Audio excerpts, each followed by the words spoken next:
Former Lockheed Martin's Skunk Works director Ben Rich reveals the truth. Ben Rich, the legendary aerospace engineer and former director of Lockheed Martin's Skunk Works division, remains a fascinating figure in the world of advanced aviation and classified technology.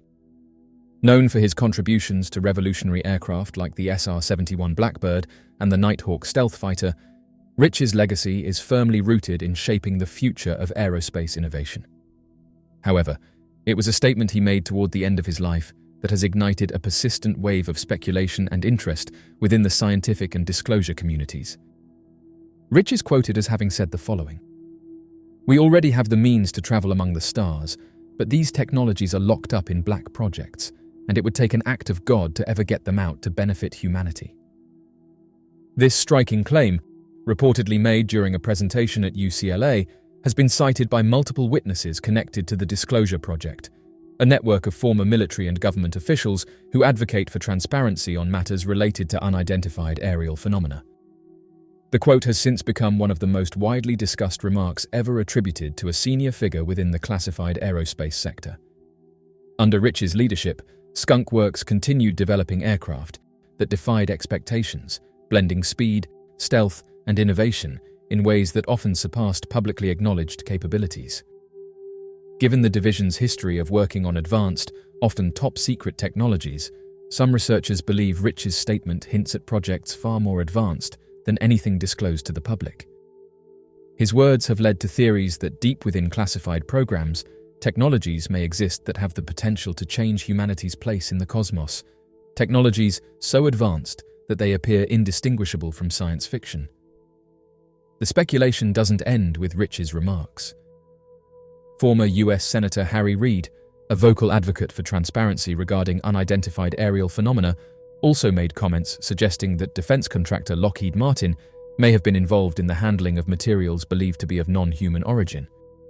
Reid disclosed that he had been informed about the possible possession of unidentified fragments or objects by Lockheed Martin, and that he had made efforts to investigate these claims by seeking special access approval from the Pentagon. Despite his senior position, his request was denied.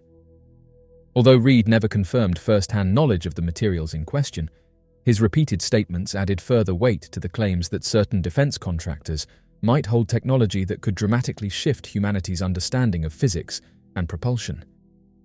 Reid's interest is particularly notable given his representation of the state of Nevada, home to several well-known military facilities associated with unusual aerial activity and secrecy.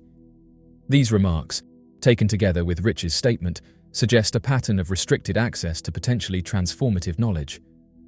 While no direct evidence has yet been made public that conclusively proves the existence of such technology, the persistence of these claims by credible individuals has kept the discussion alive.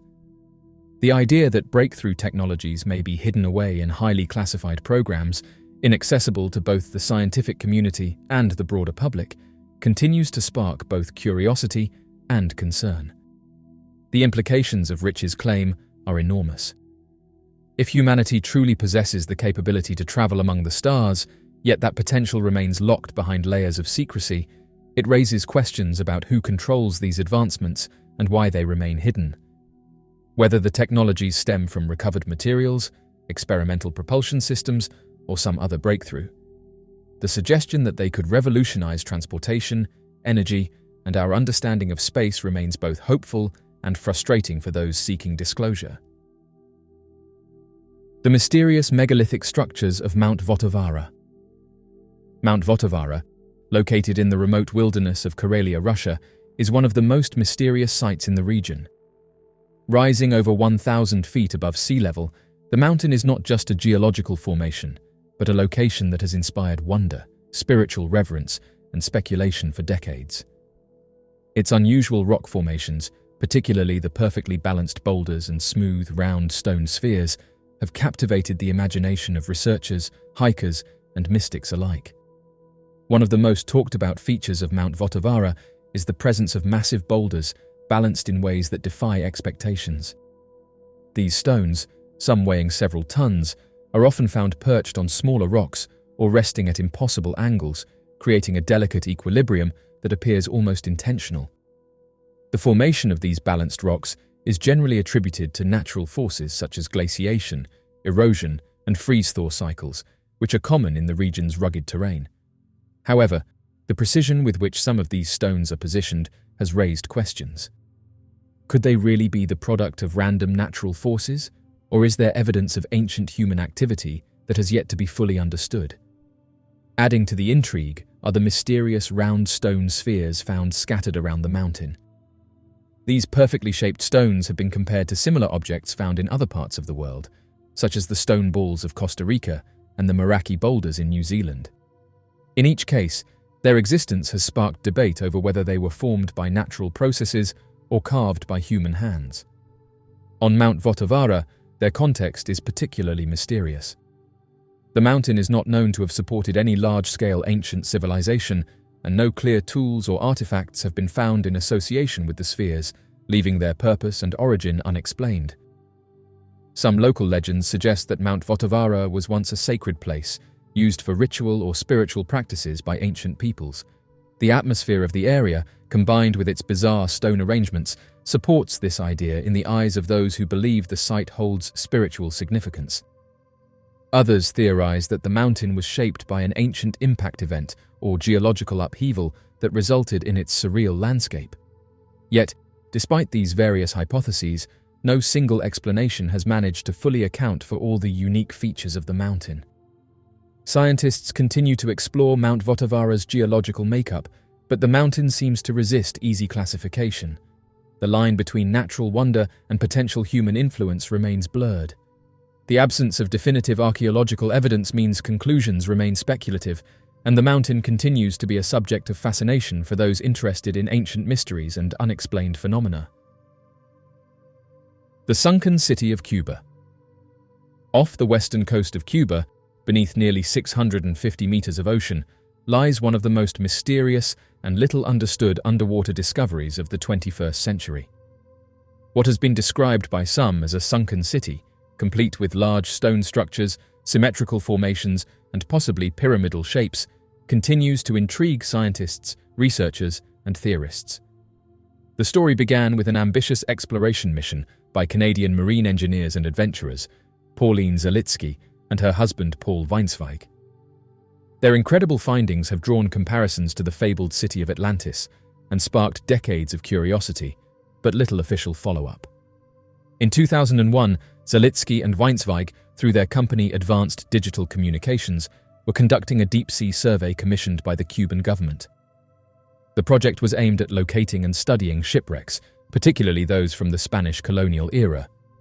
These wrecks were believed to hold valuable historical and cultural significance, especially with Cuba's long and complex history of maritime trade and conquest. The couple's work was highly respected and involved cutting-edge technology, including advanced sonar imaging equipment. It was during this expedition, near the Guanahacabibes Peninsula in the Pinar del Rio province, that the team stumbled upon something extraordinary. While scanning a 2-square-kilometer section of the ocean floor, the sonar began revealing what appeared to be highly organized geometric stone structures. These formations stood in stark contrast to the otherwise barren seafloor, displaying a level of symmetry and layout that strongly suggested the remnants of a constructed environment. Smooth walls, right angles, and stacked stones were all visible, as though part of an ancient city had been swallowed by the sea. The images were compelling, and they sparked immediate media attention. Headlines shouted phrases like "Atlantis discovered in Cuba" and "Lost City of the Caribbean found." Government agencies, including National Geographic institutions and the Cuban National Museum, pledged to investigate further. Interest surged, and the discovery seemed destined to become one of the great archaeological events of the era. But curiously, as quickly as the excitement rose, it seemed to dissipate. Within months, media coverage diminished, and official updates became scarce. Promised investigations slowed, and over time, the discovery faded from the spotlight. A decade later, very little further research had been conducted, and the full story remained shrouded in mystery. Not content to let the trail go cold, Zalitsky and Weinsweig returned to the site later in 2001. This time, they brought with them respected Cuban geologist Manuel Iturralde, a senior researcher at the Natural History Museum of Cuba. Alongside him, they deployed a remotely operated underwater vehicle equipped with video cameras. The footage they captured added a new layer of intrigue to the discovery. Large stone blocks, some appearing to be 8 by 10 feet in size, lay scattered across the seafloor. Some were stacked deliberately, while others sat apart, suggesting the remnants of buildings or other constructed features. Among the formations were objects that resembled steps and even pyramid-like shapes. The material appeared similar to polished granite, and the arrangement of the structures further reinforced the impression of a once-inhabited cityscape. Zalitsky cautiously suggested that the site could indeed represent a sunken civilization, though he refrained from making any definitive claims without further evidence. One of the most puzzling aspects of the site was its depth. The structures lay almost 650 meters below sea level, and based on geological estimates, it would have taken approximately 50,000 years for the seabed to shift to that depth. If accurate, this would place the construction of the structures tens of thousands of years before any known advanced civilization in the region. Iturralde himself remarked that no known culture from that time period would have possessed the tools or knowledge to build such complex architecture, particularly not in the New World. Other experts echoed this sentiment. A marine archaeologist from Florida State University commented that the scale and precision of the structures seemed highly advanced for the time period being proposed. The unusual depth, combined with the geometric layout, left many scratching their heads. Despite the sensational comparisons to Atlantis, both Zalitsky and Weinsweig were careful not to jump to conclusions. They proposed instead that the structures might have belonged to a lost native culture, one that had once lived on a now submerged landmass that connected Cuba to the Yucatan Peninsula. Iturralde added weight to this theory, pointing to ancient stories passed down by the Maya and Yucateco peoples, tales of an island homeland that mysteriously vanished beneath the waves. Even with these more grounded theories, the possibility of the site being a natural geological formation still remains. The ocean has a way of creating strange patterns through erosion and tectonic activity, and some scientists believe that the structures may simply be the result of rare but naturally occurring processes. However, others remain skeptical of this explanation, citing the strikingly regular shapes and configurations as evidence that something more deliberate may be at play. There are lingering questions that continue to puzzle those who have followed the case. Why was the discovery not pursued more rigorously? Were there bureaucratic obstacles, funding limitations, or perhaps reluctance to deal with the implications of rewriting historical narratives? Some have even speculated that the sudden drop in media interest and research funding could suggest intentional suppression, though no clear evidence supports this claim. What remains undeniable is that deep beneath the waters off Cuba's western coast lies a collection of unusual stone formations that challenge our understanding of history. The strange case of the Salme ships. The discovery of the Salme ships on the island of Saaremaa, Estonia, represents one of the most remarkable archaeological finds of the early 21st century. Unearthed in 2008 and 2010 near the village of Salme, these two clinker-built ships of Scandinavian origin date back to approximately 700 to 750 AD, placing them within the Nordic Iron Age. What makes this discovery especially significant is not just the age or craftsmanship of the vessels, but the dramatic and somber contents they held: 41 warriors laid to rest in a faraway land, along with 6 dogs, 2 hunting hawks, and a wide array of weapons and artifacts. Both ships had been buried with care, suggesting that they were used as ceremonial graves rather than simply being abandoned. This form of burial, where ships are used as tombs for individuals of high status or warriors, is consistent with certain Norse traditions. However, what puzzled researchers was the scale of the burial and the fact that it took place not in Scandinavia but across the Baltic Sea on Estonian soil. The warriors, based on the style of their weapons and isotopic analysis of their remains, were confirmed to be of Scandinavian origin, likely from Sweden. Yet, no similar mass burial involving so many individuals had been discovered outside the traditional Norse territories. The remains of the warriors told a compelling story. Many of the men showed signs of having participated in battle, with injuries that were likely sustained in combat. The presence of high-quality weaponry, swords, shields, and spearheads, alongside decorative items and gaming pieces, suggested that these individuals were not common foot soldiers. They were perhaps nobles, elite fighters, or part of a significant expedition. The inclusion of dogs and hunting hawks, animals associated with status and prestige, added to the notion that this group held some elevated social standing. Still, the larger question remains unanswered. Why were these men buried here, on foreign soil, far from their homeland? One theory suggests that the group may have embarked on a raiding or exploratory expedition across the Baltic Sea and encountered resistance, leading to their demise. Another possibility is that they were part of a diplomatic or military mission that went awry.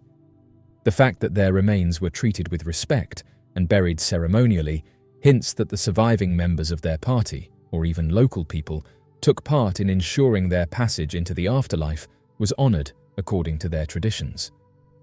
Equally mysterious is the lack of any written record or accompanying saga that speaks directly to this event. In Norse tradition, great battles and noble deaths were often preserved through oral storytelling, which sometimes became written sagas centuries later. Yet no known story seems to match the scale and circumstances of the Salme ships.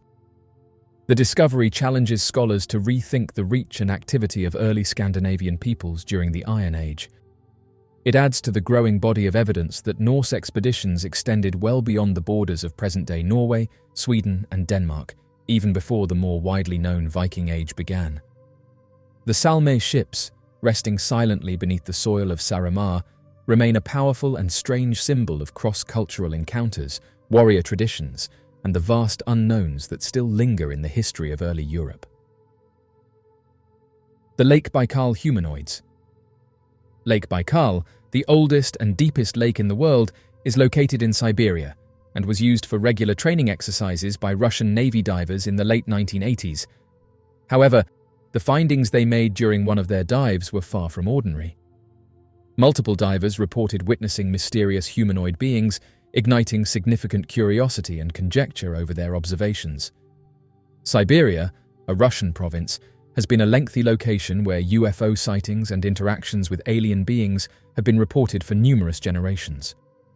One of the noteworthy places in Siberia where such occurrences have been witnessed is Lake Baikal. This extensive expanse of water is famous for its distinctive environment that supports a plethora of uncommon species. The swimmers in Lake Baikal once caused panic among Russian Navy divers because of their formidable strength, which unfortunately led to the deaths of 3 divers as a result of decompression sickness. The Lake Baikal swimmers are a group of aquatic humanoid creatures that encountered Russian naval divers in 1982, evoking curiosity and fascination. This fascinating encounter took place during a typical military diving mission at a depth of 50 meters, which is comparable to 164 feet. The divers were suddenly captivated by the presence of a strange entity sharing the waters with them. The divers recorded observations of humanoid beings with extended bodies measuring up to 3 meters or 9 feet in length. In addition to their immense size, the divers discovered several indications suggesting that the entities they encountered were of extraterrestrial origin. These humanoid beings were distinct from anything observed on Earth, arousing curiosity and conjecture regarding their source and intention. The pictured creatures were distinguished by their silver contours, with select entities embellished with transparent orbs on their heads. These orbs have been compared to the visual representation of an unfurled umbrella positioned above the creatures' heads. This description provides a comprehensive portrayal of the figures, highlighting their unique characteristics that differentiate them from others. Upon resurfacing from the profound depths of Lake Baikal, the divers expeditiously communicated their astounding finding to a superior official. As a reply, the commander directed the divers to submerge again into the frigid waters and apprehend one of these mysterious marine creatures. A group of 7 courageous divers ventured into the lake once more, encountering the Lake Baikal swimmers. These swimmers demonstrated remarkable power by forcefully forcing the Soviet divers back to the surface.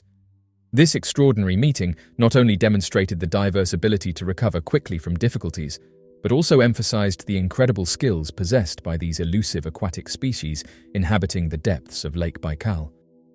The insufficient presence of decompression chambers along the coastline led to a terrible scenario where all 7 divers could not be accommodated, resulting in 3 unfortunate divers succumbing to decompression sickness, also referred to as caisson disease or the bends. This sad episode represented a fatal shift in the attempts to communicate with the Lake Baikal swimmers.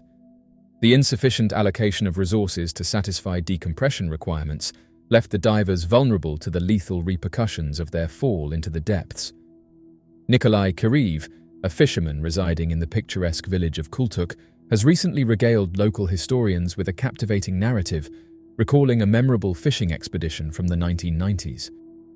According to Kiriv, while fishing at night with his friends, they witnessed a spectacular and puzzling sight. Supposedly, as they were fishing at night, they were amazed to see unusual events happening in the calm lake waters. Within the expansive Lake Baikal, the fishermen had a profound sense of trepidation when they encountered mysterious monsters that posed a threat of capsizing their boats, thereby submerging them into the frigid depths. The crew made a desperate attempt to catch one of these elusive silver creatures by using large nets in the cold waters. However, they quickly returned to the safety of the beach, feeling disturbed by the strange experience. Their frightening encounter had a profound impact on their minds, deterring them from ever returning to that specific region of Lake Baikal. Furthermore, apart from the evidence already provided, there is a folklore tale about a local farmer who shared a story with a traveler about legendary pharaohs living in the vicinity of the lake. According to the local legends, these pharaohs who lived in the lake were thought to have deliberately caused a boat to drown. This led the locals to respond by throwing nets into the water and managing to bring over 50 of these pharaohs onto the shore. This folklore not only enhances the local legends with an aura of mystery, but also exemplifies the deeply ingrained beliefs and habits that are widespread among the locals in that area. According to ancient tradition, pharaohs were supposed to have a humanoid form with heads, arms, hands, and legs, but they also possessed paws and a fishtail. According to legend, the locals allegedly used birch rods to whip the pharaohs and then threw them back into the lake. This punitive action was not solely corporeal, it conveyed a potent symbolic significance. The pharaohs disappeared from the region, never to be witnessed again. The reports concerning the presence of humanoid beings have not been officially confirmed or refuted by the authorities. These reports have generated a substantial amount of curiosity and fascination within the paranormal world. Several theories have arisen to elucidate the origins of these humanoid beings. There is speculation that these occurrences could be the result of covert tests carried out by the government. However, alternative viewpoints suggest that these things might be of extraterrestrial origin, coming from outer space, or perhaps remains of a lost ancient civilization. The Mystery of the Untersberg Mountain. Nestled along the border of Germany and Austria, Untersberg Mountain rises majestically among the Berchtesgaden Alps. Known for its stunning views and popular hiking trails, the mountain attracts nature lovers and adventurers from around the world. Yet behind the serene landscape lies a much deeper mystery, one that has baffled researchers, intrigued mystics, and captured the imaginations of countless travelers. Untersberg is often called one of the most mysterious mountains in the world, not just because of its towering presence or ancient geology, but due to the strange events and legends associated with it. For centuries, it has been the subject of myths involving lost civilizations, hidden chambers, and unexplained disappearances. Local folklore tells of ancient emperors sleeping within the mountain's depths, waiting to awaken during a time of great need. Among these legends is the tale of Emperor Charlemagne, said to be in a timeless slumber deep within Untersberg, surrounded by his knights, who will rise again when the world calls for justice.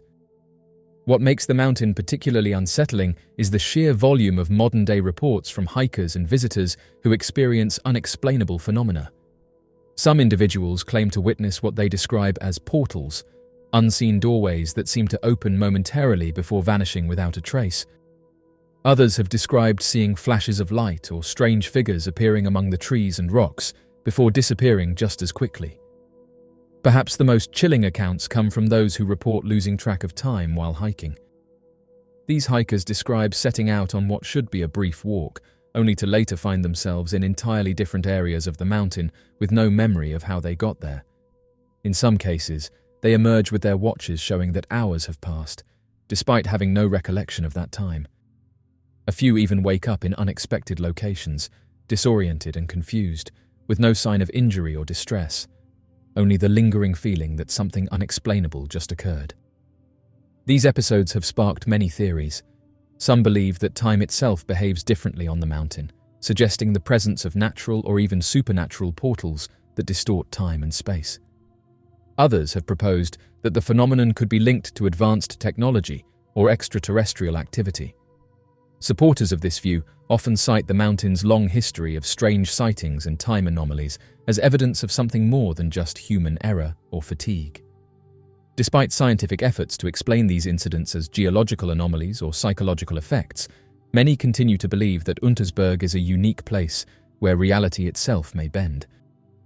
Whether it holds ancient secrets, unknown energies, or otherworldly gateways, Untersberg Mountain continues to stand as one of the most puzzling and compelling natural mysteries in Europe.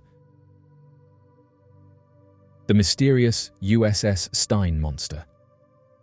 In the vastness of the Pacific Ocean, where mysteries often lie beneath the waves, one particular event from the late 1970s continues to puzzle both military officials and marine researchers alike. Known as the USS Stein Monster incident, this strange encounter has become one of the more curious cases involving unidentified underwater phenomena. The story begins in 1976, when the USS Stein, a United States Navy Knox-class destroyer escort, was patrolling in the Pacific Ocean. The ship was carrying out its regular duties, monitoring submarine activity and maintaining surveillance. During one of these patrols, a problem emerged that would raise far more questions than answers. In 1978, the USS Stein encountered a sudden malfunction in its sonar system. This critical system, designed to detect undersea threats, had ceased functioning properly. The issue was traced back to the ship's sonar dome, a massive reinforced structure affixed to the front of the vessel beneath the waterline. Weighing more than 59,000 pounds, the sonar dome played a key role in underwater detection. When it failed, the vessel was forced to return to its home port for inspection and repairs. Upon dry docking, the crew discovered something truly unexpected. The rubber coating of the sonar dome had been severely torn and slashed. In total, about 8% of the dome's surface had been damaged, with several gashes reaching lengths of up to 4 feet. The cuts were clean and deep, too sharp and precise to be attributed to environmental wear and tear. What could have done such damage to a naval vessel's reinforced exterior in deep water? To investigate further, the Navy brought in biologist F.G. Wood, who examined the marks and noted that they closely resembled the type of damage that could be inflicted by the claws or suction cup hooks of a squid.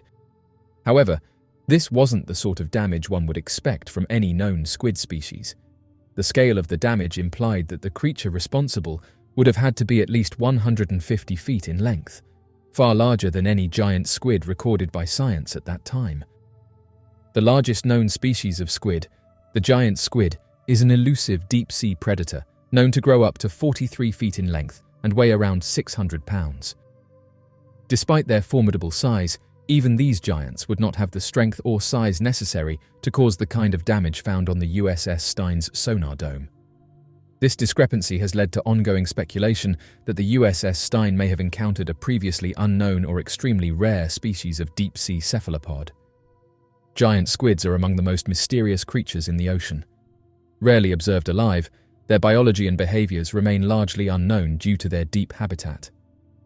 Most knowledge about these creatures has come from specimens that have washed ashore or been accidentally captured in deep-sea fishing nets. Sightings of enormous squids attacking ships have appeared in folklore and sailors' tales for centuries, but physical evidence has always been sparse. The earliest recorded account of a giant squid dates back to 1673, off the coast of Norway, where sailors described an immense creature with tentacles so large they could wrap around a ship. Similar descriptions have echoed through maritime history, blending legend with possibility.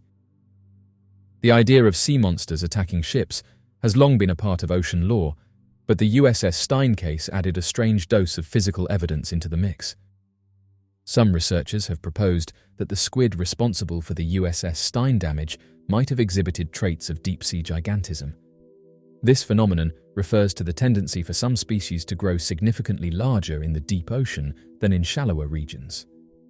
Deep-sea gigantism has been observed in several types of marine life, including certain squids, jellyfish, and crustaceans.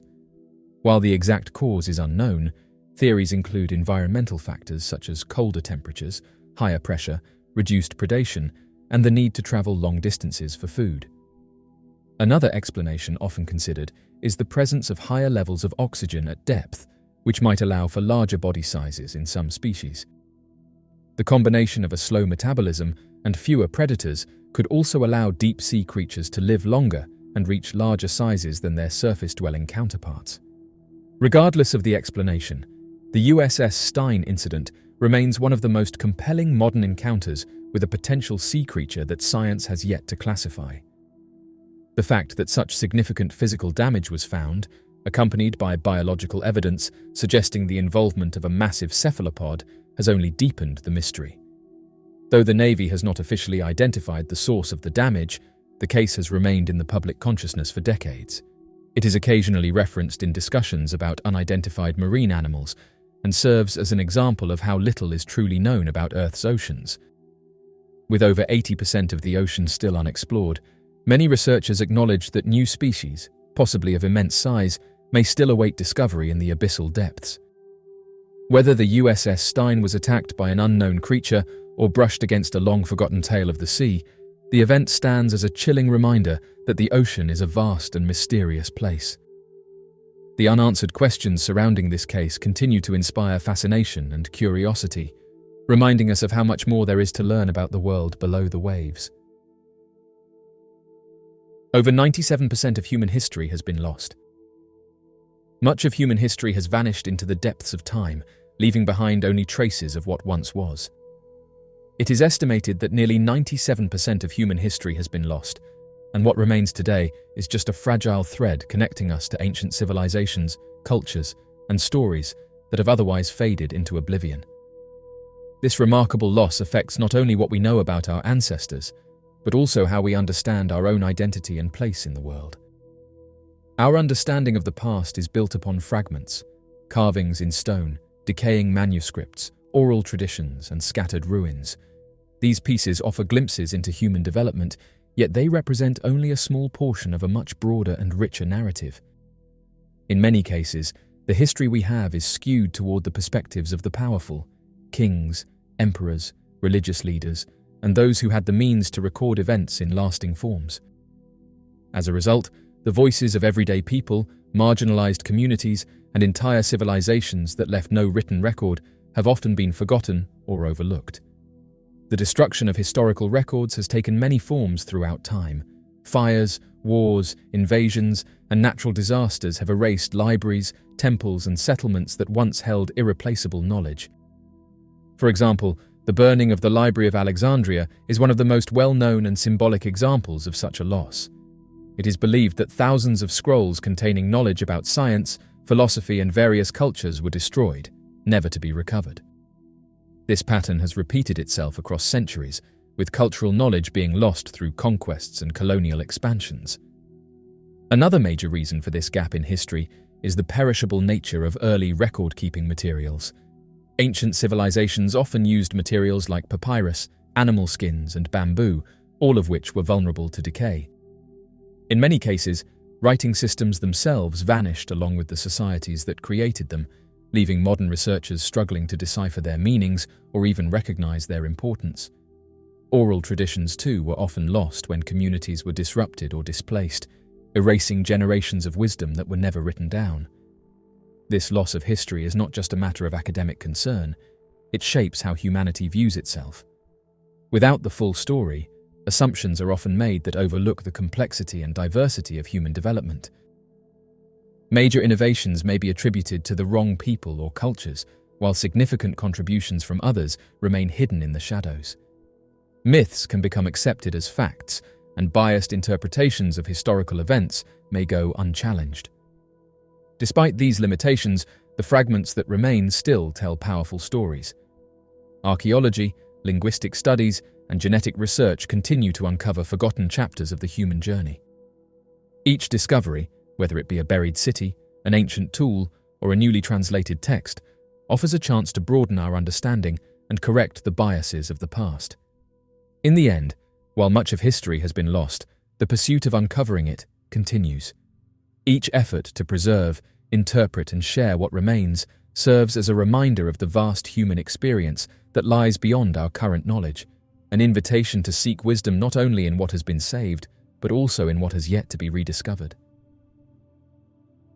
The Black Demon Shark. Despite the widespread knowledge among scholars about the megalodon, a historic shark species larger than several present-day whale species, there are still claims of unrecorded sharks that surpass the great white shark in terms of size and strength. There is a widespread belief that it would have been highly unlikely for the shark species to survive, as some argue that it is impossible for any shark to grow to such an enormous size again. Nevertheless, this assertion appears to be at risk due to the emergence of tales regarding the sighting of a colossal black shark, commonly known as the Black Demon Shark, in the vicinity of Mexico's Baja California peninsula. Several fishermen along the Mexican coast have reported sightings of a colossal black shark measuring approximately 60 feet in length. The shark bears a resemblance to a great white shark in terms of its body structure, but is distinguished by its dark pigmentation and exceptionally large tail.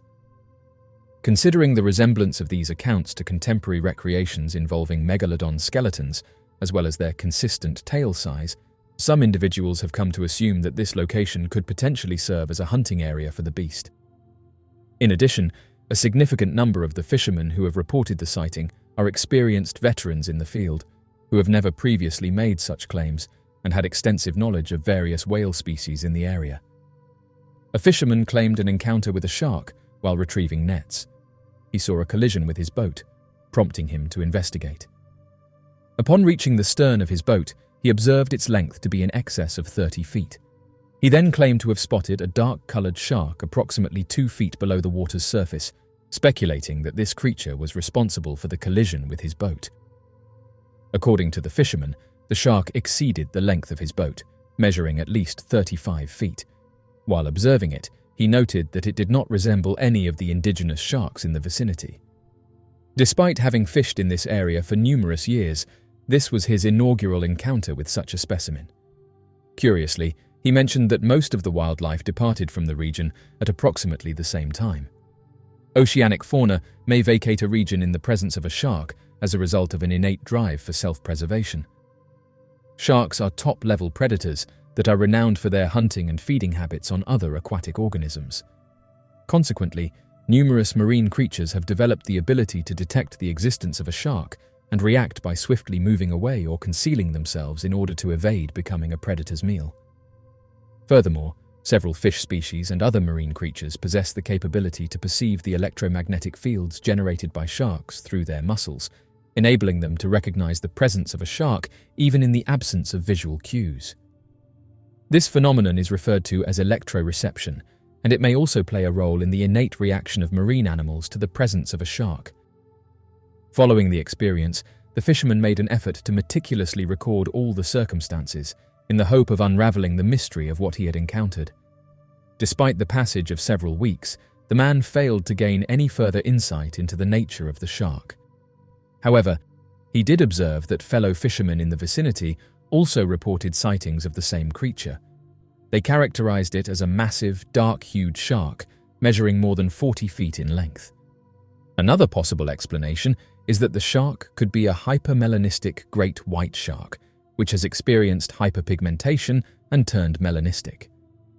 This particular species of shark had the potential to reach its complete adult size.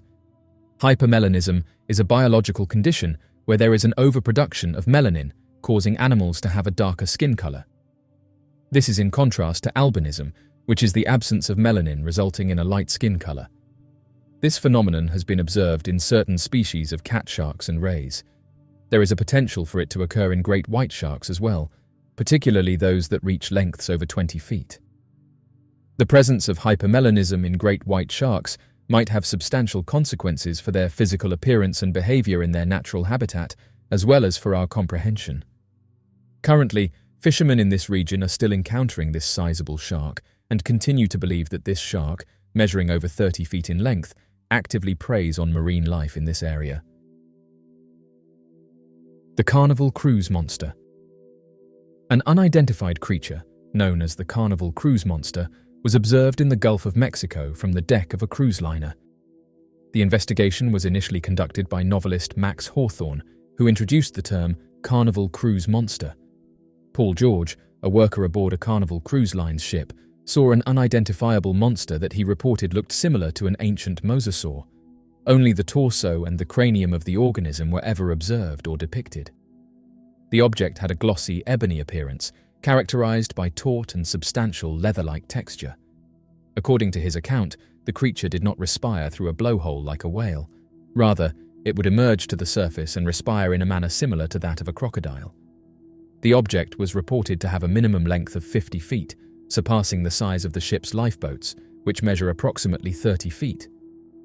Despite Paul's characterization of it as whale-sized, he clarified that it did not possess the slender and elongated shape often associated with whales. The creature has a robust and muscular neck, giving it a broad physique. The interview conducted by Max Hawthorne with Paul George, a resident of the United Kingdom, who observed a massive and unidentified marine creature from the upper deck of the Carnival Breeze in 2014, generated significant attention upon its initial release.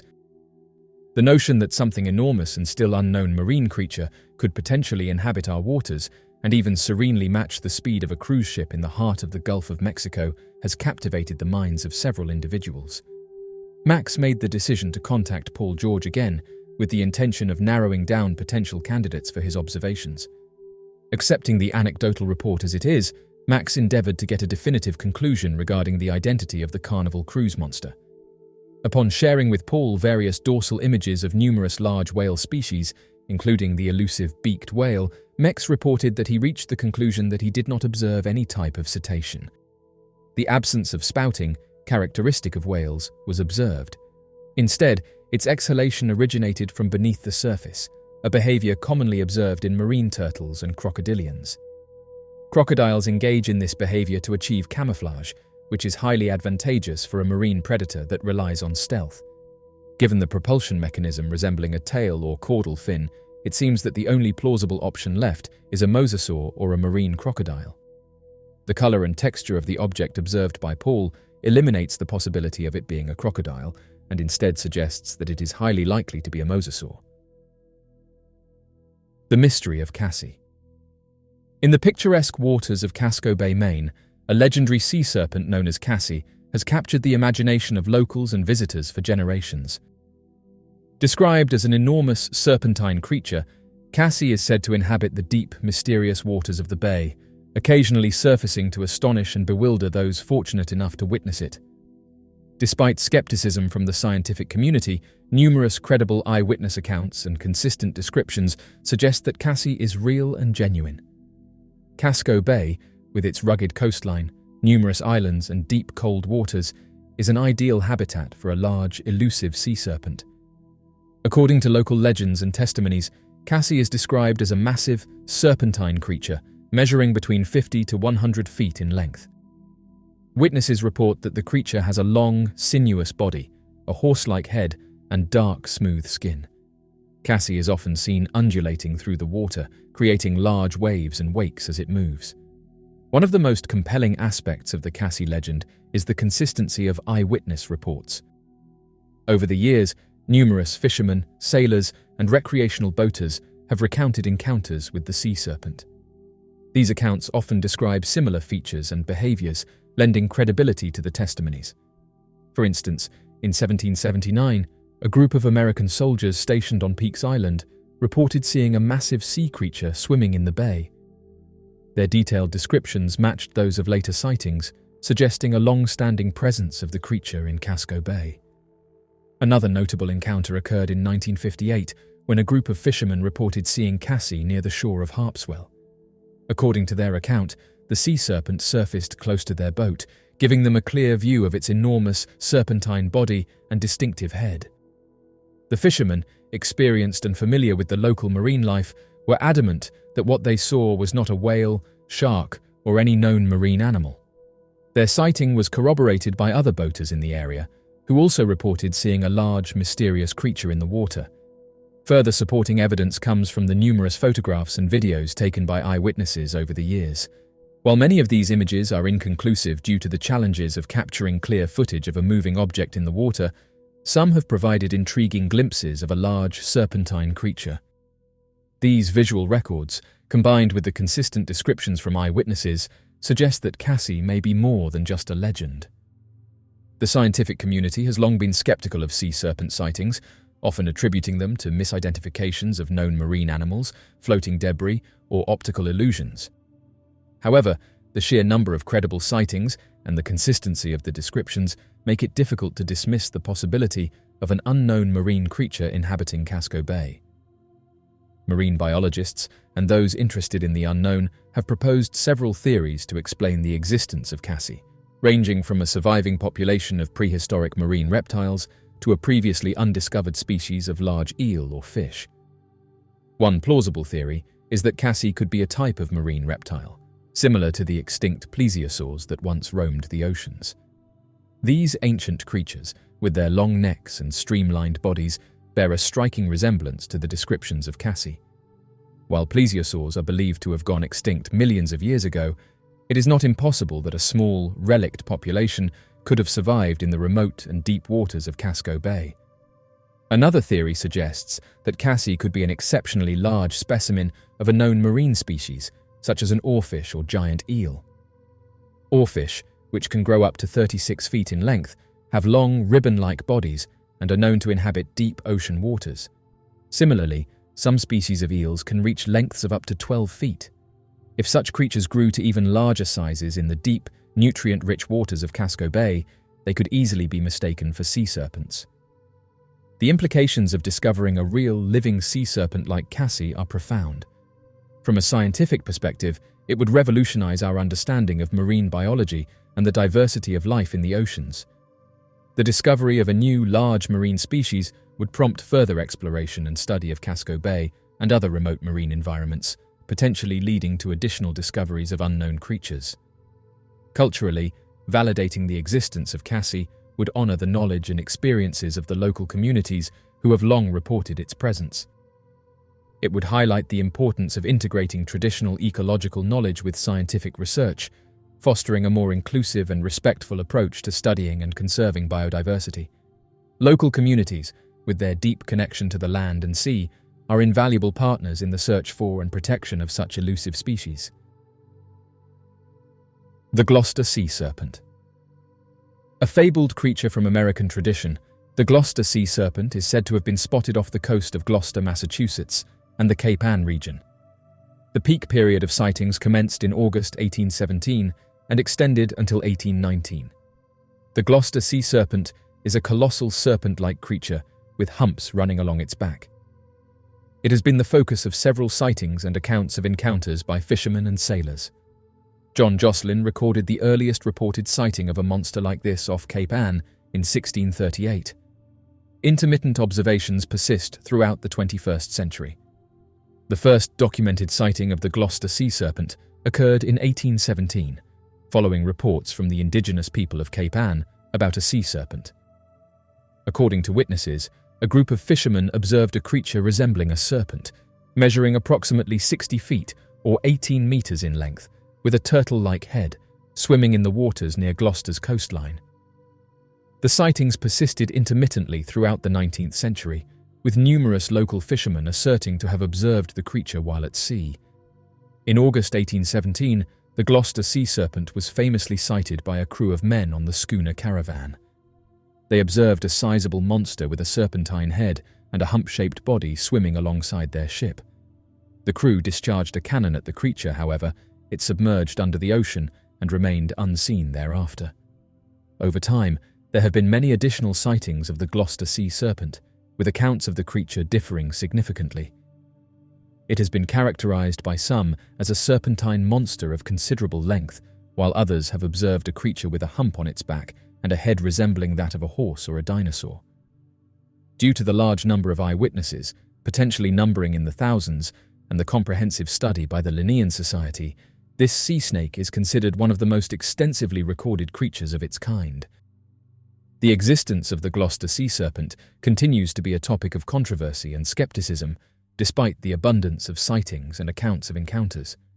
Speculation has arisen regarding the creature's identity, with some proposing that it could be a sizable eel species, while others have posited that it might be a fabrication or a case of mistaken identification of existing marine fauna. The most recent observation possibly occurred in approximately 1980, when the crew of a Gloucester fishing vessel reported a near brush with a sea snake that closely resembled the creature described. Initially, the fishermen made a commitment to remain silent about their experience, but the narrative eventually became known to others. When interrogated, the collective stated that they were seasoned anglers and have a comprehensive understanding of what they observed. The creature's appearance was unprecedented to them, and when it directed its gaze towards them, its serpent-like eyes emanated sheer malevolence. The men refrained from discussing it further. The mysterious Bear Lake Monster. Nestled between the borders of Utah and Idaho, Bear Lake is a picturesque and tranquil body of water renowned for its stunning turquoise waters and serene surroundings. However, beneath its placid surface lies a legend that has captivated locals and visitors for generations: the Bear Lake Monster. Described as a large, serpentine creature, the Bear Lake Monster is said to inhabit the depths of the lake, occasionally surfacing to astonish and bewilder those fortunate enough to witness it. Despite skepticism from the scientific community, numerous credible eyewitness accounts and consistent descriptions suggest that the Bear Lake Monster is real and genuine. The legend of the Bear Lake Monster dates back to the early 19th century, when Native American tribes in the region told stories of a large, mysterious creature inhabiting the lake. According to these accounts, the creature was serpent-like, with a long, sinuous body and a head resembling that of a horse or a dog. The Shoshone and other tribes believed the monster to be a guardian spirit of the lake, and they warned settlers to be cautious when venturing into its waters. The first widely publicized sighting of the Bear Lake Monster occurred in 1868, when Joseph C. Rich, a Mormon settler and journalist, reported a series of encounters with the creature in the Deseret News. Rich's articles described the monster as a serpent, measuring between 30 to 50 feet in length, with a head similar to that of a crocodile and large, dark eyes. According to Rich, the monster was seen by multiple witnesses, including local fishermen and settlers, who all provided consistent descriptions of the creature. One of the most compelling aspects of the Bear Lake Monster legend is the consistency of eyewitness reports over the years. Numerous individuals have recounted encounters with the creature, describing similar features and behaviors. In the early 20th century, a group of fishermen reported seeing a large, dark shape moving beneath their boat, causing it to rock violently. They described the creature as having a long, serpentine body and a head that emerged briefly from the water before disappearing into the depths. Another notable encounter occurred in 1946, when a group of scouts camping near Bear Lake claimed to have seen the monster swimming near the shore. According to their account, the creature's body was partially visible above the water, and it moved with a powerful, undulating motion. The scouts' detailed descriptions matched those of previous sightings, adding to the credibility of their report. Further supporting evidence comes from local folklore and cultural traditions. The legend of the Bear Lake Monster has been passed down through generations, becoming an integral part of the region's heritage. Such continuity in cultural depictions indicates that the creature is more than a mere myth. It is a deeply ingrained part of the community's collective consciousness. Local residents often refer to the monster affectionately as Isabella and recount stories of their ancestors' encounters with the mysterious creature. The HMS Daedalus Sea Serpent encounter. On August 6, 1848, crew members of the British Royal Navy ship HMS Daedalus reported witnessing a gigantic sea serpent in the mid-Atlantic Ocean. This was the HMS Daedalus Sea Serpent sighting. The creature was described as being around 60 feet long, with a neck that rose about 6 feet out of the water and a head that resembled that of a snake or lizard. The description of the creature's body included its thickness, scale-covered appearance, and alternating light brown and black coloring. It was also reported to have raised and lowered humps on its back that resembled waves. The ship's captain, Peter McQuay, was among the crew members who apparently saw the event, which lasted for about 20 minutes. The monster looked to be traveling eastward at a speed of about 15 miles per hour. The event generated a lot of discussion and conjecture regarding the existence of sea monsters and received extensive media coverage. While some doubters wrote off the sighting as a mistaken identification of a well-known animal, such a whale or a huge squid, others thought it was evidence of the existence of hitherto undiscovered species. Strangely enough, people who have lived most of their lives at sea have seen and described this creature. As a result, researchers studying the unknown have claimed that they would have no trouble identifying local marine life, which supports the theory that the crew saw a strange, unidentified creature. Many theories and analyses of the reports have been made in the years following the sighting. Some have proposed that the creature might have been a crew hoax, or that it was a mistaken identification of a known animal. Still, it's one of the most well-known and fascinating sea monster sighting tales in history.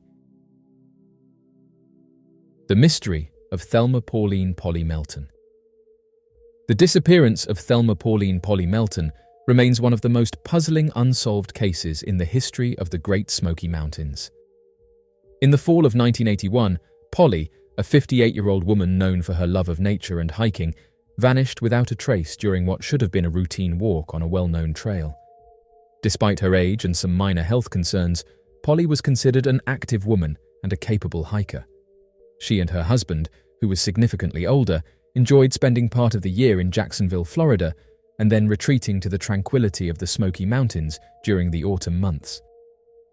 Polly and her husband Bob were staying in their Airstream camper at the Deep Creek campground when she decided to go hiking on the afternoon of September 25, 1981. That day, she was joined by two friends who were familiar with the trail system. The group set out into the wooded paths of the Deep Creek area, a place Polly knew well. As the hike progressed, Polly began walking slightly ahead of the group, eventually moving out of their line of sight as she passed over a small hill. Her friends assumed she had either quickened her pace or had decided to turn back early to check on her husband. However, when the friends returned to the campground around half an hour later, Polly was nowhere to be found. Bob, her husband, stated that he had not seen her at all since she had left with her companions. This set off immediate concern, and by 6 p.m., the group had contacted a park ranger to report Polly missing. Search efforts began soon after, but no trace of Polly was ever located. What made the case especially perplexing was the fact that Polly was hiking a familiar trail, one she had walked many times before. The terrain was not especially rugged, and there was no sign she had left the path or encountered any obstacles. Adding to the mystery was the absence of any items left behind. No clothing, personal belongings, or signs of distress were ever discovered. Polly was known to take medication for high blood pressure and nausea, but there was no indication that she had experienced a medical emergency that would have caused her to become disoriented or incapacitated. Friends and family described her as being in good spirits, with no known reason to vanish deliberately. Even decades later, the disappearance continues to raise questions. No clues have ever surfaced to suggest foul play, nor have there been verified sightings of Polly after that day. Her vanishing became one of many baffling missing persons cases within national parks.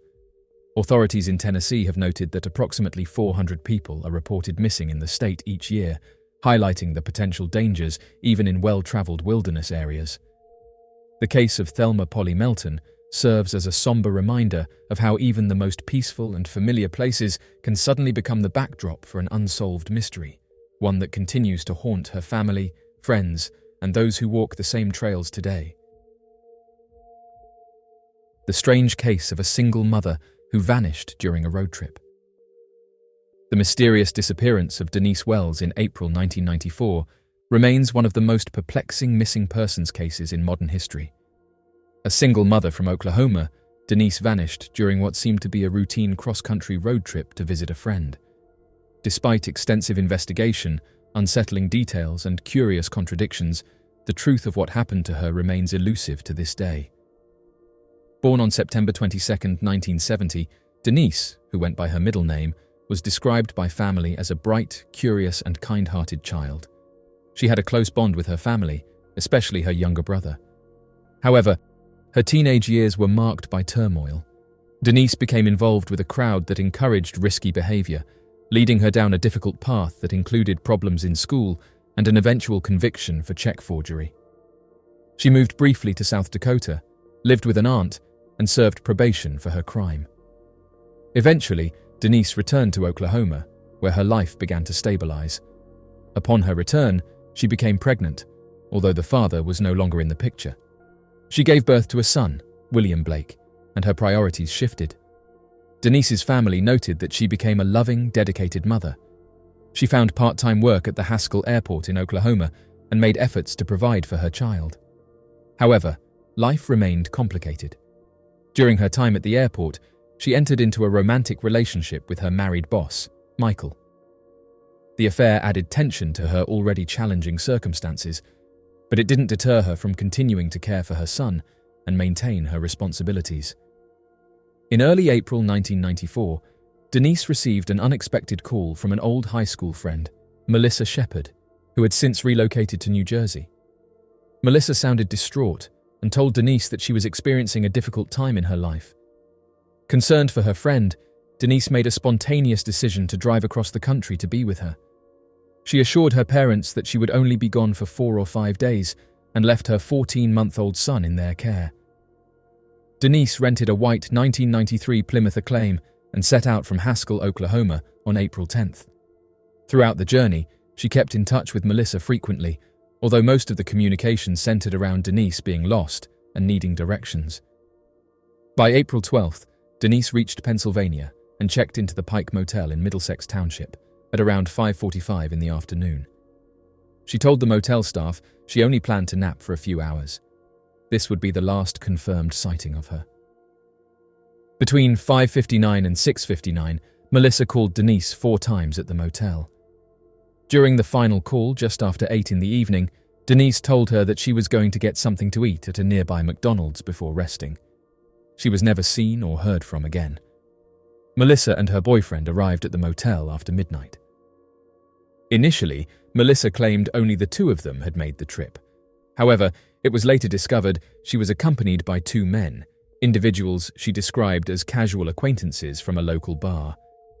The reasoning behind their presence has never been fully explained. According to the men, Melissa seemed immediately distressed when they arrived and found Denise's car missing. Melissa, however, insisted her panic set in only after viewing the condition of Denise's room. Melissa reported Denise missing at 12:49 on April 13th. Police found nothing immediately alarming inside the motel room. It was tidy, with Denise's belongings organized. Her suitcase was open on the bed, some clothes were laid out, and her room key remained inside. Investigators did notice a cigarette in the ashtray that had burned down completely, leading them to believe it had been lit but not smoked. A small but peculiar detail. At around 5:30 that same morning, Denise's rental car was found abandoned on a remote stretch of Route 274 near Tuscarora State Park, over 30 miles from the Pike Motel. The scene was unsettling. Both front doors of the vehicle were open, the hazard lights had been left on, but the battery had cut out and the fuel tank was empty. The vehicle appeared to have been driven off-road, as it was scratched and muddy. Inside were maps, empty soda bottles, a Hardee's meal, and a pair of shoes. Yet there was no sign of Denise. Adding further confusion, a businessman came forward to say he had encountered a woman matching Denise's description around 11:30 on April 12th, hours before she was last seen at the motel. She had run out of gas and asked him for directions, saying she had been to New Jersey and was heading back to Oklahoma. This sighting raised questions. Was Denise already in New Jersey and returning when she stopped at the Pike Motel? If so, why did she tell others she was still en route to visit Melissa? Another layer of mystery came with the discovery of a call made to Melissa's answering machine from a Sheetz payphone in Middlesex Township, 17 hours before Denise arrived at the Pike Motel. Melissa denied having any connection to that location and claimed she couldn't remember who would have made such a call. Investigators looked closely at Melissa's story, noting inconsistencies in her statements. Despite being cooperative initially, her account seemed to shift over time. The presence of the 2 unidentified men raised eyebrows, and police could not determine a clear motive or explanation for their involvement. Yet, no direct evidence has ever been found linking Melissa, or anyone else, to Denise's disappearance. Denise's case drew public attention and left her family desperate for answers. Her son grew up without knowing what happened to his mother, and her parents have continued to speak out over the years, hoping someone will come forward with new information. As time passed, the case grew colder, with no solid leads emerging despite extensive investigation by local and state law enforcement. Today, the disappearance of Denise Wells remains an enduring mystery. Her sudden vanishing from a remote stretch of Pennsylvania has puzzled authorities and haunted her loved ones for decades. Until new evidence emerges or someone steps forward with critical information, the truth of what happened to Denise Wells on that April night in 1994 may never be known. Her case continues to serve as a tragic reminder of how swiftly and silently a person can disappear, leaving behind only unanswered questions and the hope that one day justice and closure will be found. In a notable event, the FBI made public a vast collection of files documenting various interactions with unidentified flying objects. Among these records, one particular report garnered significant attention due to its detailed accounts not only concerning these mysterious aerial phenomena, but also providing insights into the occupants of these crafts. What would happen if we attacked them, and the advanced technology incorporated in the functioning of these spacecraft? The document reads as follows. A very serious situation may develop at any time with regard to the flying saucers. If one of these should be attacked, the attacking plane will almost certainly be destroyed. In the public mind, this might create near panic and international suspicion. The principal data concerning these craft is now at hand and must be offered, no matter how fantastic and unintelligible it may seem to minds not previously instructed in thinking of this type. Part of the disk carry crews, others are under control. Their mission is peaceful. The visitors contemplate settling on this planet. These visitors are human-like, but much larger in size. They are not excarnate Earth people, but come from their own world. They do not come from any planet as we use the word, but from another planet, which interpenetrates with our own and is not perceptible to us. The bodies of the visitors and the craft also automatically materialize on entering the vibratory rate of our matter.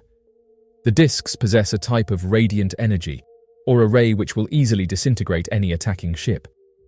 They re-enter the etheric at will, and so simply disappear from our vision without a trace. The region from which they come is not the astral plane, but corresponds to the lokes or tails. Students of these matters will understand these terms. They probably cannot be reached by radio, but can be reached by radar if a signal system can be devised. End quote. Numerous individuals who have perused this particular document have expressed that it serves as compelling evidence supporting our understanding of these entities and the advanced technology they possess. Their testimonials indicate a consensus that the content within demonstrates our familiarity with these beings and their technological advancements.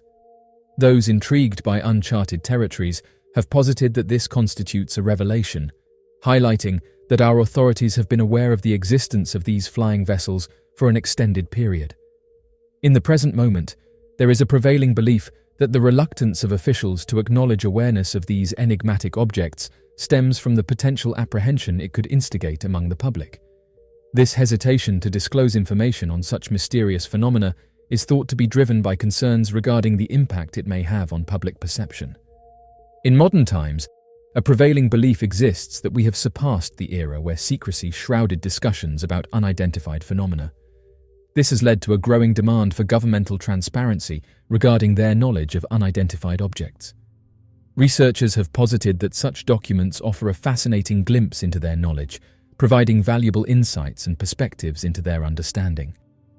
These scholarly materials not only showcase their expertise, but also shed light on their intellectual depth and areas of expertise. It is interesting to note that these documents are over 60 years old, raising questions about the extent of additional information available regarding this subject in contemporary times. One cannot help but wonder about the wealth of data and insights these historical documents may still offer in the present day. Recently declassified documents from the Central Intelligence Agency have shed light on the government's interest in UFO phenomena, yet many of these documents remain heavily redacted. The CIA's involvement in UFO investigations dates back to around the 1940s, when reports of unidentified aerial phenomena began to proliferate across the United States and around the world. Concerned about the potential national security implications of these sightings, the CIA launched a series of classified programs aimed at collecting and analyzing data on UFOs. In recent years, the CIA has declassified and released thousands of documents related to UFO investigations, offering unprecedented insight into the government's role in studying unidentified aerial phenomena. However, many of these documents contain significant redactions, obscuring key details and information from public view. The primary reasons cited by the CIA for redacting UFO documents are national security concerns, protection of intelligence sources and methods, and preservation of sensitive information. In some cases, redactions may also be made to comply with privacy laws or to prevent disclosure of classified information that could compromise ongoing investigations or diplomatic relations. Moreover, the nature of UFO sightings and encounters often involves sensitive or classified military operations, intelligence activities, or airspace violations, making it necessary to redact certain details to safeguard sensitive information or prevent unauthorized disclosure. The redaction of UFO documents by the CIA has fueled speculation and theories among UFO enthusiasts, skeptics, and the general public. Some believe that the redacted portions contain evidence of extraterrestrial visitation or advanced technology withheld by the government to maintain secrecy and control. Others argue that the redactions are necessary to protect legitimate national security interests and prevent the unauthorized disclosure of sensitive information that could jeopardize ongoing investigations or compromise intelligence sources and methods. However, the lack of transparency and incomplete disclosure of UFO documents by the CIA has contributed to public skepticism and distrust of government agencies, leading some to question the motives and intentions behind the redaction of UFO-related information. In recent years, there has been growing pressure on government agencies, including the CIA, to disclose more information about UFOs and related phenomena. Advocates for disclosure argue that greater transparency is essential to promote public trust, foster scientific inquiry, and advance our understanding of the universe. Moreover, advances in technology, such as improved surveillance systems, satellite imagery, and sensor networks, have made it increasingly difficult for governments to conceal information about UFO sightings and encounters.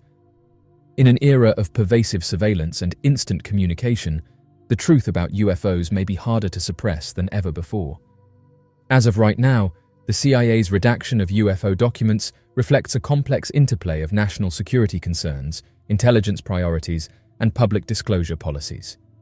While the redaction of sensitive information is necessary to protect legitimate national security interests, it also raises questions about transparency, accountability, and the government's obligation to inform the public about matters of public interest. One of the primary reasons why people are ready for UFO disclosure is the rapid advancement of technology that has made it increasingly difficult to conceal information and evidence of UFO sightings. With the proliferation of smartphones, digital cameras, and social media platforms, individuals now have the ability to capture and share sightings of anomalous aerial phenomena in real time, creating a vast and decentralized network of citizen investigators. Moreover, advances in satellite imagery, radar systems, and sensor technologies have enhanced our ability to detect and track unidentified objects in the sky, providing corroborating evidence and empirical data to support UFO claims.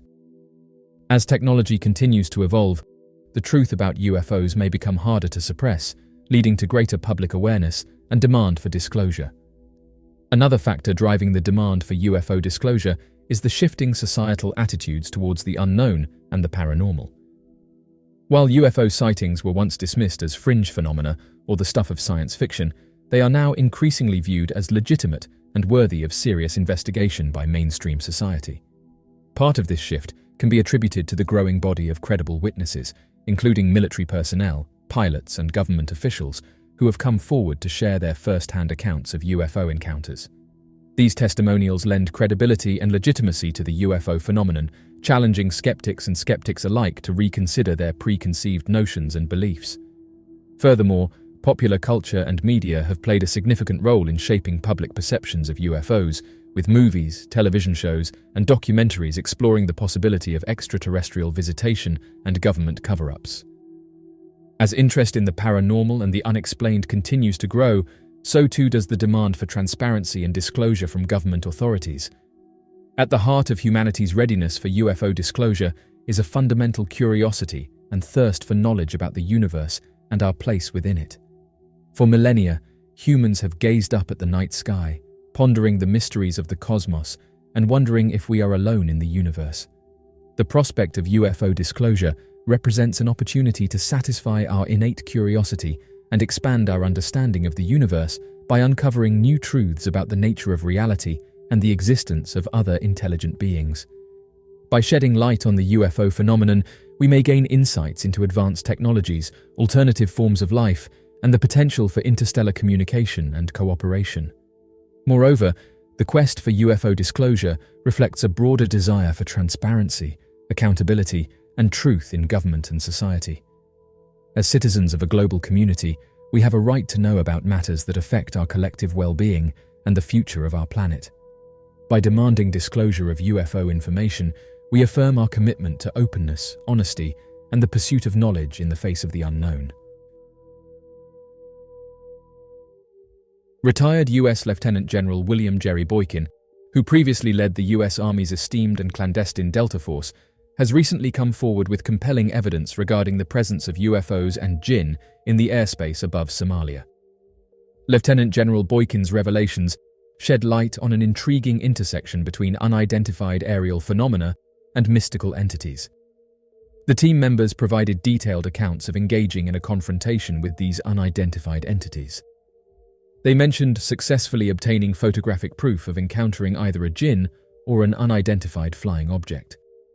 The incident involved a firefight, and the individual mentioned the ability to capture compelling evidence of the encounter. In the heart of Somalia, a country steeped in a turbulent history of conflict and adversity, our narrative unfolds against a backdrop of enduring challenges and resilience. Amidst the harsh and barren terrains, where remnants of past civilizations stand as silent witnesses, myths and legends of jinn, mysterious creatures from Arabian folklore, resonate through the whispers carried by the winds, evoking a blend of dread and intrigue. The group of military personnel, comprising experienced warriors who have faced numerous battlefields and turbulent situations, shared that they had been assigned a clandestine mission located in the remote core of Somalia. Their mission involves navigating through complex and dangerous terrain, working under the veil of secrecy to achieve their objectives. Upon advancing further into the unfriendly territory, the soldiers start to notice a growing feeling of apprehension that permeates the atmosphere with a tangible heaviness. Their footsteps echo against the rugged landscape, each one a solemn reminder of the risks inherent in their mission. In a mysterious turn of events, peculiar incidents such as unexplained noises, transient silhouettes, and disconcerting apparitions disturb their peace, intensifying rumors of age-old superstitions and obscure tales that have faded into obscurity. During this particular event, the soldiers encountered what they described as a jinn, mystical entities believed to be composed of fire and smoke, veiled in darkness. The soldiers found themselves in direct confrontation with these elusive beings, sparking a blend of fear and fascination within their ranks. With a mesmerizing glow emanating from their eyes, the jinn emerge in front of the observers, their figures transforming and wavering akin to illusions in the intense heat of the desert. In a state of disbelief and fear, the recently retired military leader found himself in a perplexing situation where he was able to take a picture of one of these mysterious entities. He described how this otherworldly being seemed to have the extraordinary ability to leave an indelible mark in the sky, almost as if it had ripped open a portal in our reality. This encounter left the general puzzled and awestruck, grappling with the inexplicable phenomena he had witnessed. Amid this otherworldly experience, the soldiers gradually grasp that their purpose transcends mere physical combat. It entails confronting entities that exceed human understanding. They find themselves caught in a realm where the boundaries between what is known and what is beyond reach blur, challenging not only their physical prowess but also their mental fortitude. The jinn, mystical entities steeped in the lore of the desert, hold within them a profound reservoir of wisdom and might that surpasses the understanding of ordinary humans. Their very existence signals a momentous event that defies the constraints of both time and space, resonating with a cosmic significance that goes beyond our mortal comprehension. As the evening progresses and the soldiers ponder the significance of their meeting, they gradually realize that the real conflict is not confined to the physical domain, but rather resides within the spiritual realm. A realm where faith, bravery, and steadfast belief serve as the primary arsenal against the malevolent forces of obscurity. In this introspective journey, they acknowledge that the essence of warfare transcends mere battles on the battlefield. It delves into the profound depths of one's soul, where strength of spirit and unwavering determination become the ultimate defenses against the encroaching shadows. Oddly enough, this isn't the first time that soldiers have detailed encounters with them. This story was posted to social media. In the scorching deserts of the Middle East, where the sun beats down relentlessly upon the shifting sands, a team of soldiers found themselves embroiled in a mission unlike any other. Tasked with patrolling the remote regions bordering ancient ruins and forgotten settlements, they ventured into the heart of the arid landscape, unaware of the supernatural force that awaited them. As they traversed the unforgiving terrain, the soldiers relied on their training and camaraderie to navigate the dangers that lurked in the shadows. Yet, amidst the harsh landscape and the ever-present threat of insurgency, whispers of ancient folklore and superstition lingered like a ghostly spectre, casting a pall of unease over their journey. One fateful night, as the team hunkered down in their makeshift camp beneath the vast expanse of the starlit sky, a sense of foreboding settled over the desert like a heavy shroud. As the soldiers stood watch, their senses heightened by the eerie stillness of the night, they suddenly became aware of a presence lurking in the darkness beyond the campfire's glow. A figure, cloaked in shadow and wreathed in an ethereal mist, materialized before them, its form shifting and shimmering like a mirage in the desert heat. Frozen in disbelief and awe, the soldiers watched as the mysterious apparition revealed itself to be a jinn, a supernatural being of ancient lore, bound to the sands of the desert for eternity. After a soldier discharged a cautionary round, it was noted that the entity remained stationary. The incident unfolded when a member of the military unit discharged a firearm to signal a warning. Another shot aimed directly at it, yet once more, it failed to have any impact. After this, they hastily withdrew from the vicinity, their minds filled with uncertainty about the nature of the encounter. Jinn, commonly referred to as jinn or genies, represent mystical entities deeply ingrained in Islamic theological beliefs and Arabian folklore. These supernatural beings, according to ancient lore, originated from Allah's creation out of smokeless fire and coexist in a realm parallel to that of humans. It is believed that jinn possess the autonomy to make choices and exhibit a wide spectrum of personalities, ranging from kind-hearted spirits to sinister entities capable of inflicting harm upon humanity. In Islamic theology, jinn play a significant role, embodying a realm of spiritual existence that often remains unseen but holds a profound impact on the human world. In the rich tapestry of Middle Eastern tales and legends, jinn hold a significant presence, often intertwined with mystical realms that evoke a sense of mystery and seclusion, reminiscent of the vast desert landscapes, forsaken ruins, or concealed caverns. These ethereal beings are reputed to possess unparalleled expertise in the arts of enchantment and guile, wielding the power to distort reality and sway the behaviors and perceptions of mortals. While certain jinn are portrayed as benevolent custodians or defenders, there exists a prevailing fear surrounding those capable of unleashing chaos and calamity upon unsuspecting individuals. Jinn assaults in the Middle East are frequently linked to a diverse range of cultural convictions and superstitious notions that have been transmitted across numerous generations. The belief in these entities holds a significant place in several societies, intricately weaving into the fabric of daily existence and impacting societal norms and traditions. Jinn, supernatural beings in Islamic lore, are viewed as powerful entities capable of both benevolent and malevolent actions. The perception surrounding these entities varies significantly among different individuals.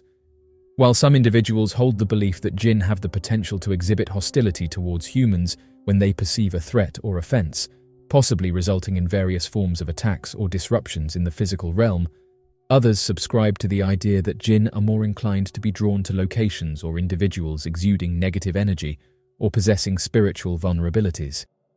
In these instances, jinn are thought to leverage their supernatural abilities to exploit these weaknesses and create disorder and confusion.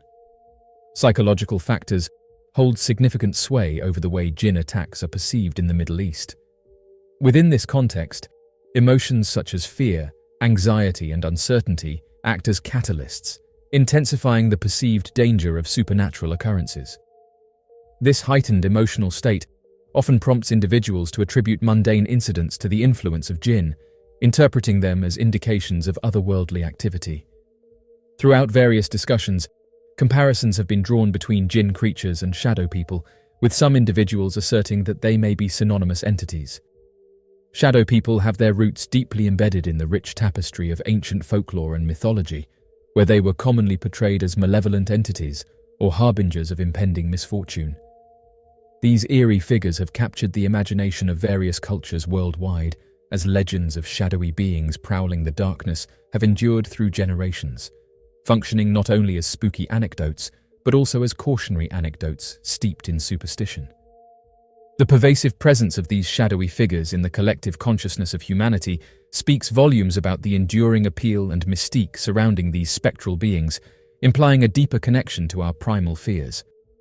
In contemporary times, the phenomenon of shadow people has gained significant traction in the realm of paranormal narratives, as accounts of sightings and interactions with these mysterious beings have surged in the digital era. Despite skeptics attributing these experiences to mere hallucinations or cognitive illusions, proponents persist in their assertion that shadow people are genuine entities with a tangible presence that transcends conventional understanding.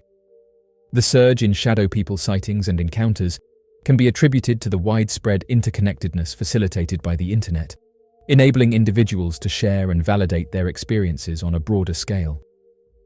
Shadow people, a phenomenon depicted in various ways, share consistent features based on numerous testimonies. They are commonly depicted as obscure, shadowy entities bearing a human resemblance, yet devoid of discernible facial traits or specific physical characteristics. A pervasive description of these entities involves their eerie fluid movements, as they are often observed gliding silently at the periphery of one's sight before vanishing inexplicably. These entities remain a mystery, sparking intrigue and unease among those who encounter them. Their mysterious presence has baffled many, evoking a sense of mystery and prompting questions about their nature and purpose. Witnesses commonly experience heightened emotions like fear or discomfort when encountering shadow people, sensing a looming and unidentifiable entity observing or tracking them from the shadows. Different testimonies depict these shadowy figures variably, with some describing them as momentary flickers that disappear instantly, and others recounting extended episodes where these mysterious entities linger for considerable durations, sometimes stretching to minutes or even hours. People who encounter shadow people often express a primal instinct of being under surveillance, or the unsettling feeling of a presence looming nearby, which heightens their anxiety and unease. Despite the frequency of reported encounters with shadow people, understanding the reasons behind their presence continues to be a mystery. Critics often explain these occurrences as products of optical tricks, instances of sleep paralysis, or simply as products of vivid imagination. Conversely, proponents of the existence of shadow people argue that these rationalizations fall short in explaining the consistency and pervasiveness of shadow people encountered throughout various societies and historical eras. The phenomenon transcends cultural boundaries and time periods, suggesting a deeper, more profound aspect to these experiences that current explanations fail to fully encompass. Shadow people, according to certain individuals studying the paranormal, are theorized to potentially be entities from other dimensions, coexisting within a parallel world that intersects with our own reality. On the other hand, alternative viewpoints propose that these enigmatic figures could be spirits or entities caught in a transitional phase between the worlds of the living and the deceased, possibly ensnared in a state of uncertainty or unrest. This intriguing phenomenon has captivated the curiosity of many researchers, prompting a deeper exploration into the possible origins and nature of these mysterious entities. Over the years, numerous reports and sightings have emerged from astronomers, amateur skywatchers, and even astronauts describing anomalous objects observed near the moon. These sightings range from fleeting glimpses of strange lights and shadows to detailed observations of structured craft maneuvering in proximity to the lunar surface. One notable incident occurred a few days ago when an amateur astronomer captured a mysterious object while recording a video of the moon. The individual in question was using a celestron telescope along with an astrophotography camera. They added that they could see the object from the ground without the telescope, adding that it was moving past the moon and was shining brightly. Intrigued by the sight, they quickly adjusted the camera settings and began recording the unidentified object as it moved with graceful precision near the moon. The object's smooth, fluid movements defied conventional explanation, leaving the individual questioning what the object was. They quickly uploaded the footage to social media, where people began putting forward their theories for what it was. The reaction that followed was immediate, as hundreds of individuals responded with excitement and curiosity. People from all over the world expressed their awe and admiration for his extraordinary sighting. The eyewitness's narrative instantly caught the attention of fellow enthusiasts of celestial observation, who were both fascinated and intrigued by his encounter. This unprecedented event prompted a flurry of activity among amateur astronomers as they diligently examined the accompanying photographs and diligently sought to validate the authenticity of the sighting. The mysterious object, radiating an otherworldly glow, posed a perplexing enigma that defied easy explanation. As the conversation on the internet started to pick up speed, experts in the field of astronomy and astrophysics joined in to contribute their knowledge and insights to the investigation. They carefully examined the detailed information about the light emitted by the mysterious object and conducted thorough analyses of the neighboring celestial entities. Many said that it wasn't a balloon or a piece of space debris, while skeptics disagreed and said that this was the most likely answer. As the UFO glided across the lunar landscape, the camera captured every detail with remarkable clarity and precision. The object's shape, size, and luminosity were unlike anything some of the users had seen before, leading them to speculate about its origin and purpose. The video footage revealed what some are calling a rotating disc that could be seen emitting a bright glow, its surface shimmering with a radiance as it traversed the celestial expanse. Against the backdrop of the moon's craggy surface, the unidentified object appeared to stand out, leaving many questioning its true nature. Interestingly, this isn't the first time that amateur astronomers have captured mysterious aircrafts near the moon. Within this vast cosmic theatre, sightings of unidentified flying objects have continuously intrigued and puzzled people for countless decades. Amongst these reports, one particular type of UFO stands out prominently: the enigmatic disc-shaped aircrafts. These distinct aerial objects, with their smooth exterior, have captured the attention of both scientists and researchers for decades.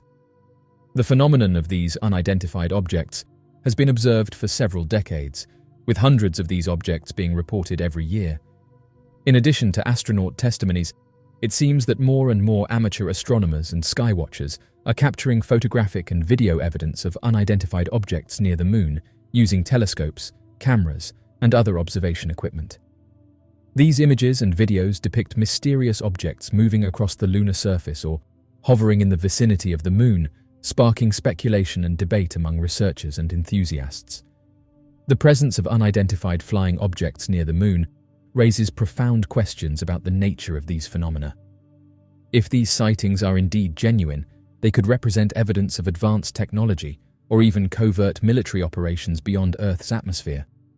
Furthermore, the proximity of UFO sightings to the moon suggests a deliberate interest or presence in Earth's celestial neighborhood, prompting speculation about the motives and intentions of these enigmatic visitors. Moreover, the implications of UFO sightings near the moon extend beyond scientific curiosity to encompass geopolitical, security, and existential concerns.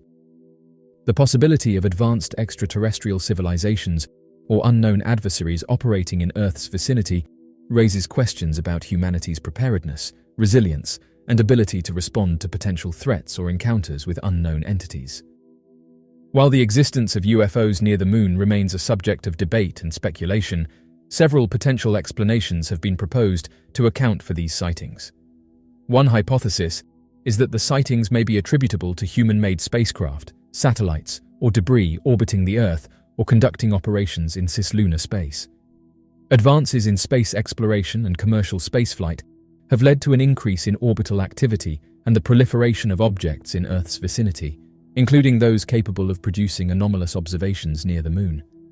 Furthermore, Some researchers speculate that UFO sightings near the Moon could be indicative of advanced extraterrestrial technology or spacecraft visiting Earth's vicinity for unknown purposes.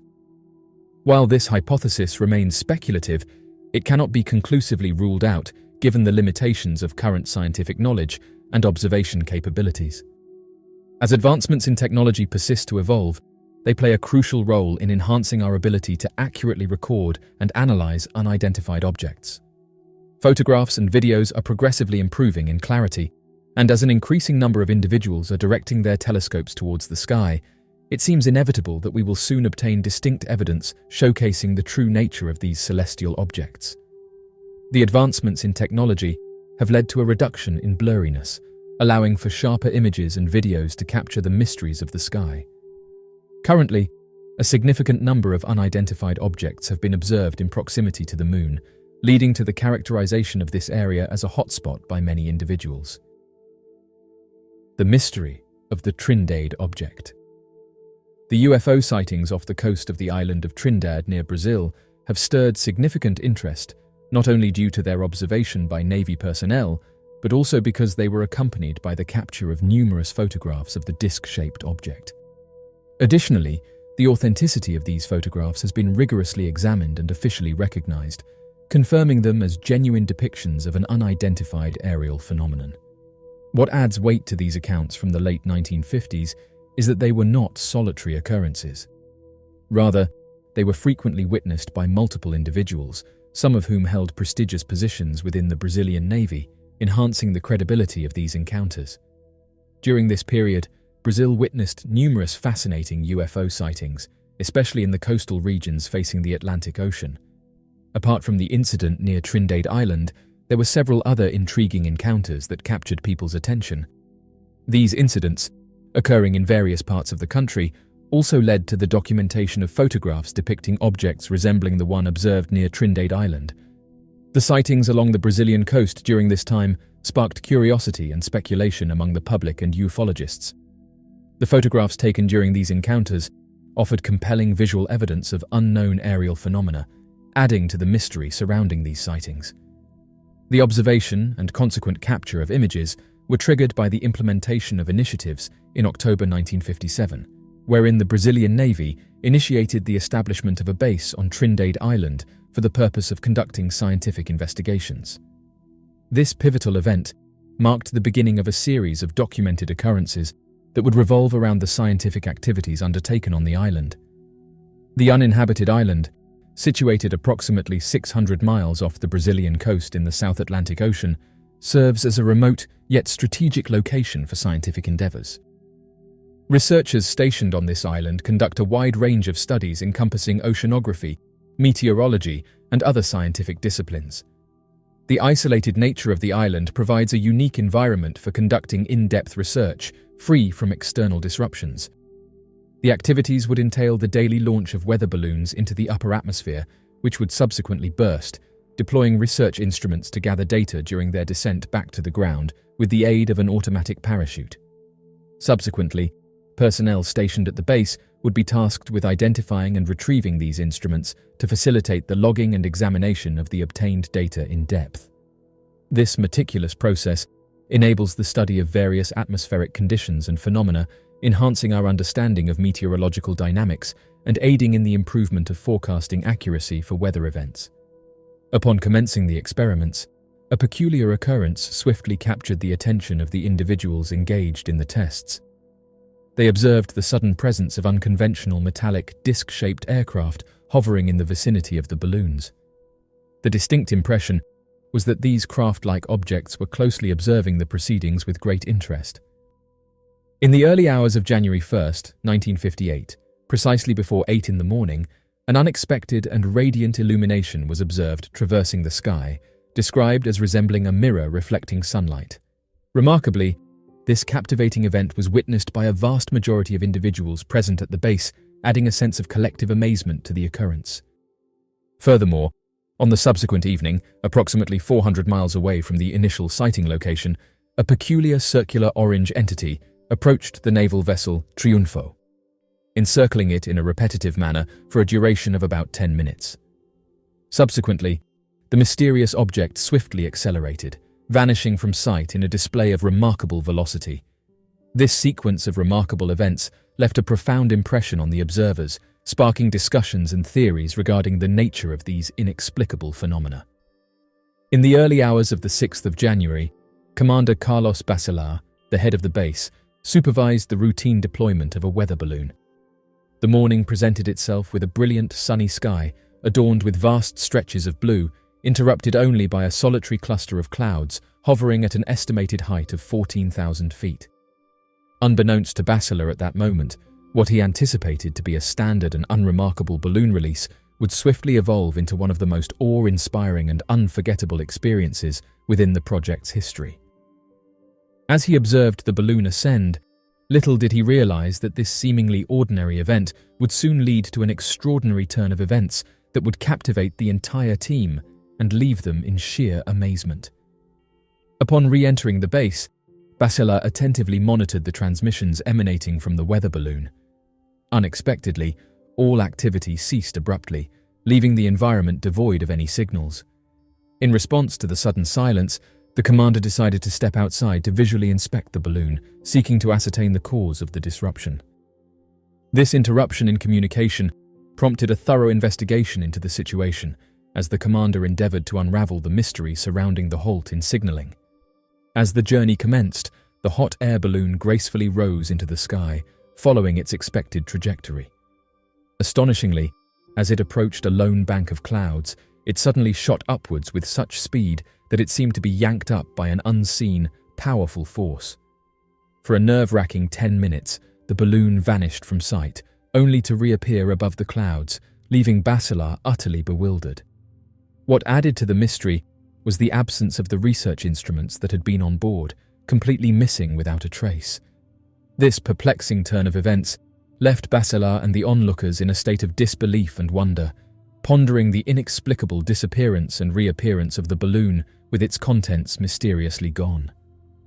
Several moments elapsed before the situation took a peculiar turn, unveiling a metallic, silver crescent-shaped object emerging from the cloud and swiftly navigating towards the horizon.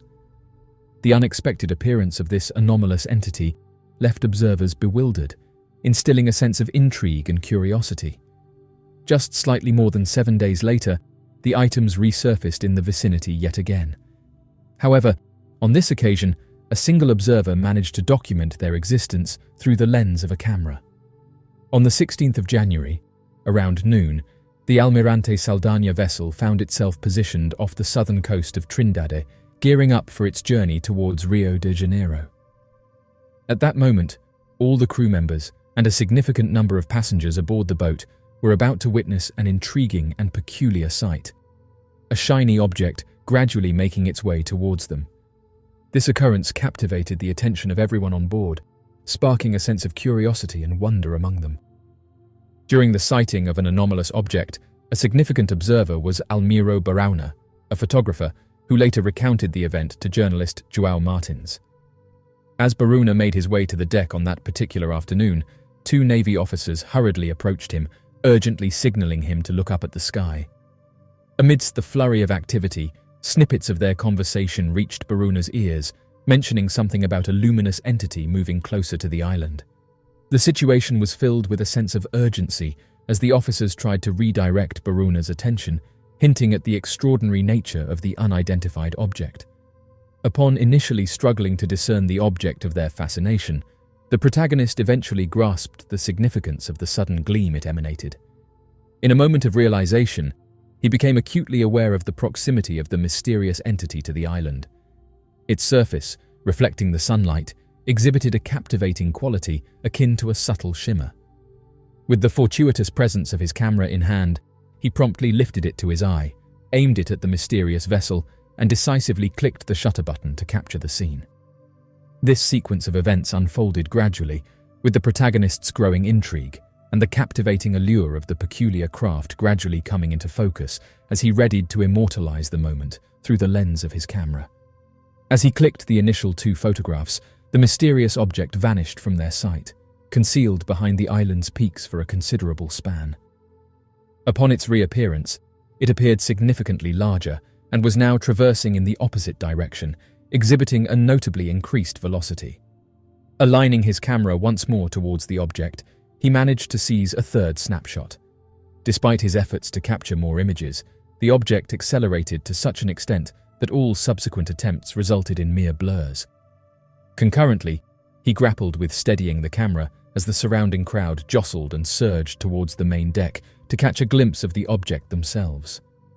As the vessel retraced its path, steering back towards the sea from where it had come, Barona seized the opportunity to wield the camera once again.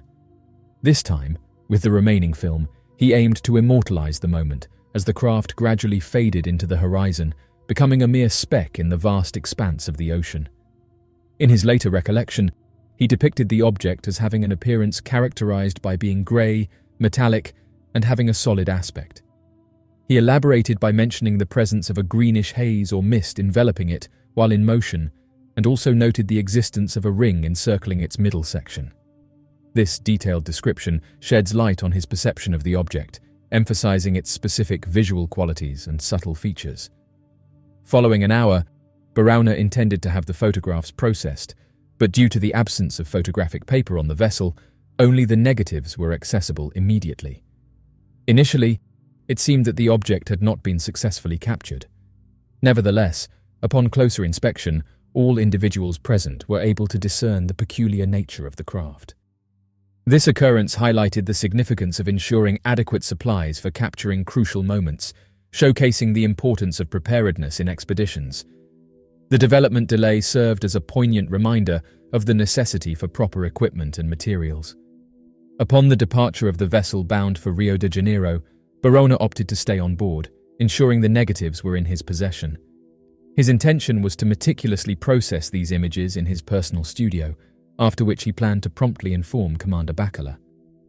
Following the development process, Bacala would securely transport the photographs to the Navy Ministry, and within 48 hours, return them back to Barona.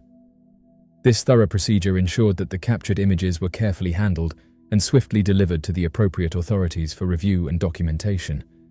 Upon the return of the pictures, Barona was promptly summoned to Navy headquarters for an extensive interrogation regarding the images and the sighting event. Simultaneously, thorough examinations were conducted on the pictures to detect any signs of manipulation or tampering, but none were found, leading the Navy to certify their authenticity.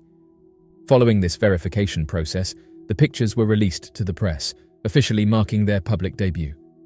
The sequence of events unfolded swiftly, with each step meticulously documented and scrutinized to ensure the accuracy and credibility of the photographs. In the aftermath, a whirlwind of media attention swirled around the quest for details regarding the reported sighting, leading to a flurry of interviews with the eyewitnesses. Moreover, the incident piqued the curiosity of a diverse group of UFO investigators, among whom was Olavo Fontes. Fontes came into the spotlight after being informed by an undisclosed informant within the Brazilian Navy that their radar had detected an unidentified object traversing the area just a day before. This disclosure not only intensified the investigation, but also fueled speculations and discussions among UFO enthusiasts and experts alike, adding layers of complexity to the unfolding mystery. In a riveting turn of events, there was yet another intriguing sighting of an object that bore a striking resemblance to the one observed from the deck of the Almirante Saldanha, and this particular sighting took place less than 10 hours prior. Approximately at 2:30 in the early hours of the day in question, Dr. Ezio Azevedo Fundao, the chief of surgery at a hospital in Rio, caught sight of the mysterious object off the coastline in the direction of Trindade Island, accompanied by his family members. Adding to the mystery, simultaneously, multiple crew members aboard the Tridenti Navy vessel also spotted an identical object at the same location. This series of sightings has sparked significant curiosity and speculation within these closely linked occurrences, raising questions that linger in the minds of those involved. The synchronicity of these sightings, witnessed by distinct individuals in separate locations yet at the same time, has created a compelling narrative that has piqued the interest of both observers and analysts. As time progressed, and additional individuals stepped forward to provide testimonies, a wealth of new details gradually emerged from the contents of newspapers, making their way into the public domain. This unfolding saga unfolded as a myriad of voices added layers of depth to the ongoing narrative. During the reported UFO sighting, a significant anomaly occurred where the majority of the ship's navigation tools malfunctioned alongside a breakdown in communication systems. Borowna, the eyewitness, revealed in a later interview that right before the appearance of the shiny metallic object, all power on board the ship abruptly shut down. Intriguingly, the naval authorities chose to stay silent on this particular development during the incident. This detail was deemed a top-secret fact by the author of the article, Paulo Campos, shedding light on the mysterious and unexplained occurrences surrounding the encounter. The unavailability of any official comments from the Navy regarding the power outage adds to the strange nature of the incident, leaving room for speculation and curiosity, further deepening the mystique and complexity of the event. The ongoing saga remained a subject of intense interest for both UFO enthusiasts and the broader Brazilian populace. Nevertheless, it was not until several years later, specifically in 1964, that additional details would come to light, being disclosed through leaked documents to the esteemed researcher and investigator Coral Lorenzen. This prolonged mystery captivated not only the UFO community, but also garnered the attention of the general public in Brazil. The official Navy documents, as disclosed through a report commissioned by the House of Representatives, previously kept confidential, reached the definitive conclusion that the observations and photographic evidence suggest the possibility of the presence of unidentified aerial phenomena. This analysis delves deeply into the implications of these findings, shedding light on the existence of mysterious aerial objects that defy conventional explanations. In an intriguing turn of events, it is noteworthy to mention that shortly before these documents were passed on to Lorenzen, a prominent UFO debunker named Donald Menzel had explicitly accused Borowna of fabricating the images and alleged that he employed the technique of double exposure to do so. What's even more fascinating is that Menzel persistently reiterated these claims years later, elaborating on them in a book where he purportedly provided a detailed account of the exact methodology used to create the allegedly falsified photos. What Menzel failed to disclose, or rather intentionally omitted, is the extensive multitude of individuals who personally observed the entity. It is noteworthy that the accounts of these witnesses attest to the existence and visibility of the object in question. In light of the recently leaked Navy report presented to the House of Representatives, Menzel's assertions appear dubious, particularly when considering the substantial evidence provided. In the hushed corridors of the Vatican, where secrets linger like echoes of forgotten prayers, there exists a chamber veiled in mystery. Within one of these secret chambers, allegedly lies the chronovisor, a device rumored to possess the power to peer through the veils of time itself. It is here that our story begins, with a Vatican insider who, in their final moments, shares a tale of wonder and revelation.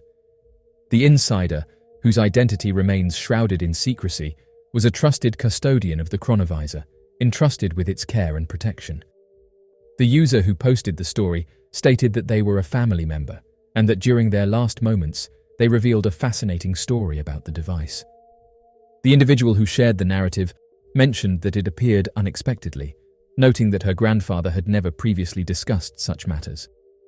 This revelation seemingly emerged abruptly without prior indication, catching the narrator off guard. She mentioned that he held the esteemed position of a cardinal within the hierarchy of the church and emphasized his unwavering dedication and allegiance to the institution. In her later years, she reflected on how his demeanor had evolved, particularly noting a significant shift in his behavior. As she recollected the final moments they shared, she pondered the catalyst behind this transformation, speculating that it could have been a profound encounter within the confines of the Vatican. She vividly recounts her grandfather narrating a captivating tale that revolved around a mysterious contraption. The individual characterized the gadget as having the capability to fixate on a specific moment in time and display it on the screen of the device.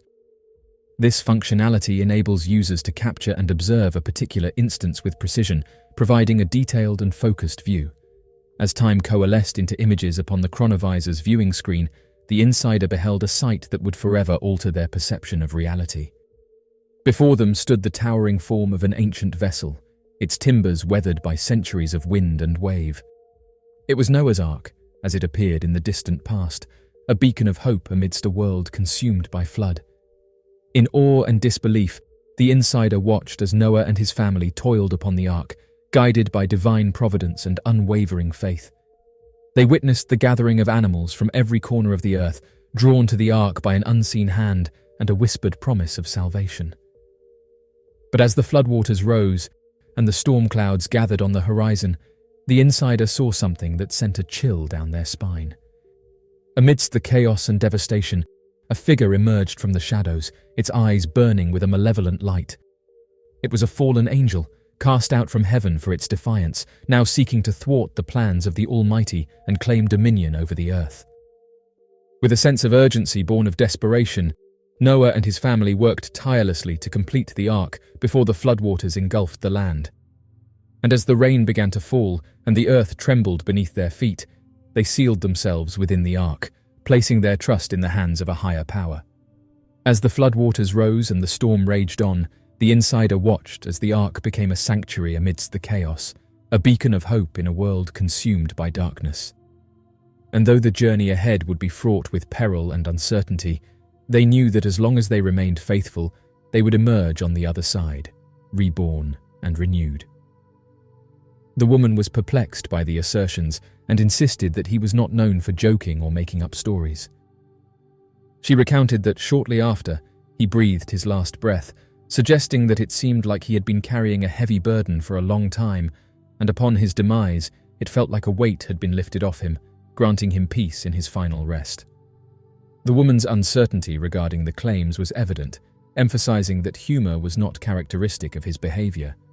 As she reflected on his passing a few days later, she perceived it as a release of pent-up tension that had accumulated over years, culminating in a sense of liberation in his peaceful departure. Many people commented that this story sounds like he witnessed a mysterious device known as the chronovisor. The Catholic Church, particularly the Vatican, has a long-standing history filled with controversies.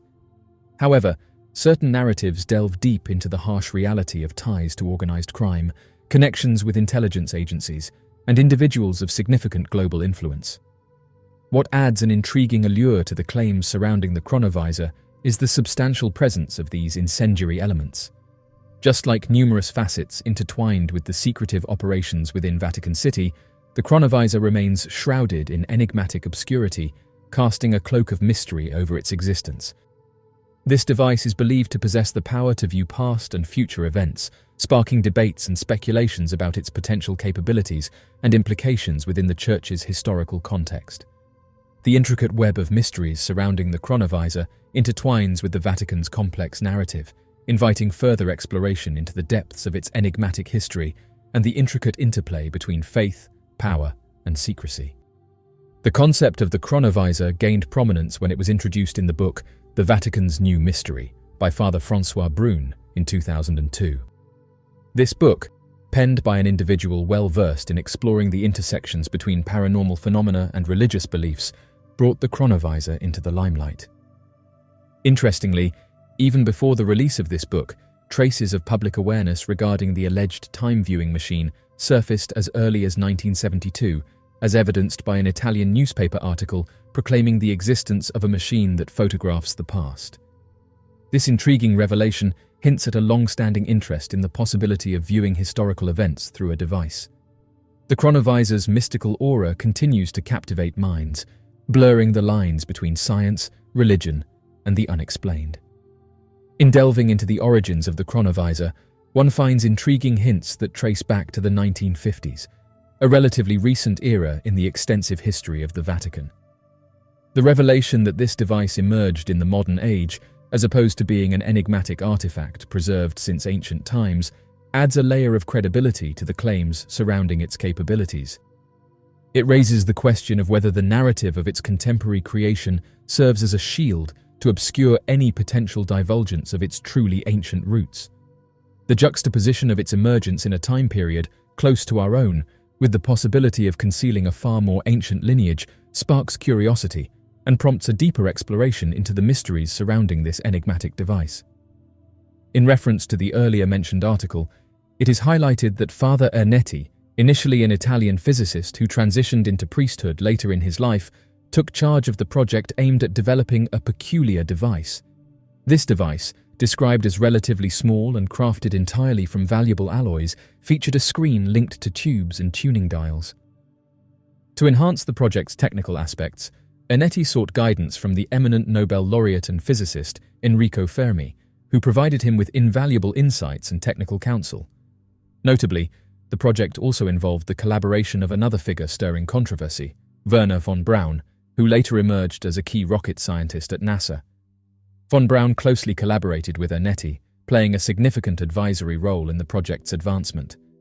This fusion of scientific minds with diverse backgrounds added an intriguing layer to the project, raising curiosity and interest among those following the developments. The chronovisor, although not a typical time machine capable of physically transporting individuals to different time periods, purportedly enables users to observe specific moments in time, primarily focusing on historical events, but also offering glimpses into the near future. The device does not facilitate actual time travel, but rather provides a visual insight into past occurrences and potential upcoming events. It is believed to offer a unique perspective by allowing individuals to witness significant historical incidents and potentially gain insights into future occurrences. The mechanism operates by harnessing the residual electromagnetic waves lingering from various activities. Moreover, the energy liberated enables the device to perceive the frequencies and energies existing in the fabric of space-time from historical moments and then project unfolding scenes akin to a motion picture of those occurrences. The intricate workings of these processes were not divulged by him. While he would touch upon certain locations he had observed, he refrained from disclosing many details regarding the functionality of the device or its specific whereabouts. Innate held a genuine apprehension that if the device fell into the hands of individuals with malevolent intentions, it could potentially lead to the establishment of the most fearsome dictatorship that humanity has ever witnessed. Ernesto claimed to have been a witness to numerous pivotal historical occurrences, spanning from the establishment of Rome in 753 BC to the obliteration of Sodom and Gomorrah, and even the crucifixion of Jesus Christ. He purported to possess evidence in the form of a photograph depicting the face of Jesus, although this image has widely been acknowledged as a fabrication. As of right now, many questions still remain, and the object's origins and whereabouts remain a mystery. The concept of time travel has captivated the human imagination for centuries, fueling countless works of literature, film, and speculative thought. While the idea of traversing the past or the future remains firmly in the realm of science fiction, the notion of time travelers has captured our collective fascination. Stories of time travelers have permeated human culture throughout history. Ancient texts, such as the Mahabharata in Hindu mythology, or the tales of the Chinese time-traveling immortals, hint at the existence of beings capable of transcending the constraints of time. Some theories propose that time travel may not be limited to human capabilities alone. The existence of advanced civilizations or beings from parallel dimensions has been posited as potential time travelers. These beings, with their advanced technology or inherent abilities, may have unlocked the secrets of manipulating time and traversing different temporal planes. This time traveler recently took to social media, saying that they are burdened with a haunting message from the future. The man stated that a devastating tsunami is going to hit within the next few months, causing fear and unease. The time traveler recounted his journey through time, propelled to this moment to prevent a disaster of unparalleled magnitude. He spoke of the tsunami, its monstrous waves poised to swallow towns and the people that live in them, leaving devastation in its wake. The urgency of his message has compelled people to take his warning seriously. Skeptics raised their doubts, questioning the credibility of a man claiming to be a time traveler. Yet, the weight of his words and the sincerity etched in his message has led some to believe that this may be the real deal. The man shared some more details of the event, saying that he was sent back from a future where California had been ravaged by a catastrophic tsunami. Driven by a desire to alter the course of events, he embarked on a daring mission to warn the unsuspecting residents of the impending disaster. As of right now, news of the anonymous time traveler has spread like wildfire, with media outlets picking up the story, further capturing the public's attention and stirring a mixture of fascination, skepticism, and fear. As the news spread, people in California have started to question whether something like this could happen. Although many didn't believe these claims, California is nestled along the volatile Pacific Ring of Fire. Among the many concerns is the potential for a devastating tsunami, a natural disaster that has wreaked havoc on coastal regions throughout history. California's proximity to the Pacific Ocean and its position along active tectonic plate boundaries makes it susceptible to seismic activity, including earthquakes, which can trigger tsunamis. The San Andreas Fault, one of the most well-known fault lines in the world, runs through the state, amplifying concerns about potential tsunami events. Additionally, the presence of submarine faults and underwater landslides further contributes to the potential for tsunami generation. While California has experienced earthquakes, including major ones like the 1906 San Francisco earthquake, which caused significant damage, the state has not witnessed a major tsunami in recent history. However, historical records show that tsunamis have struck the region in the past. The 1964 Alaska earthquake generated a tsunami that affected parts of California's coastline, emphasizing the interconnectedness of seismic events across vast distances. Recognizing the potential threat, authorities in California have implemented robust monitoring systems, early warning mechanisms, and emergency response protocols to mitigate the impact of a potential tsunami. The National Tsunami Warning Center closely monitors seismic activity and oceanic conditions, providing critical information to coastal communities. Evacuation routes, designated safe zones, and public awareness campaigns aim to educate residents and ensure preparedness in the event of a tsunami. The state has also taken measures to bolster coastal resilience through land use planning, infrastructure improvements, and building codes. Strategies such as setback requirements, seawall construction, and elevation standards for new developments aim to mitigate the impact of potential tsunamis on coastal communities. While the risk of a devastating tsunami hitting California cannot be completely eliminated, ongoing efforts in monitoring, preparedness, and coastal resilience help mitigate the potential impact. The state's geological context, historical evidence, and proactive measures underline the importance of staying vigilant, ensuring the safety and well-being of Californians along its beautiful coastline. The concept of time travel has long captivated the human imagination, inspiring countless works of fiction and fueling philosophical debates. While time travel remains firmly in the realm of speculation and scientific exploration, the question of its possibility continues to fascinate us. Several scientific theories, including Einstein's theory of general relativity and quantum mechanics, lay the foundation for exploring the possibility of time travel. Wormholes, black holes, and the bending of space-time are some of the concepts that provide potential pathways for traversing time. However, these theories also present numerous challenges, such as the requirement for vast amounts of energy and the potential for paradoxes like the grandfather paradox. One of the most intriguing aspects of time travel is the emergence of paradoxes. The grandfather paradox, for example, raises the question of what would happen if one were to go back in time and prevent their own birth.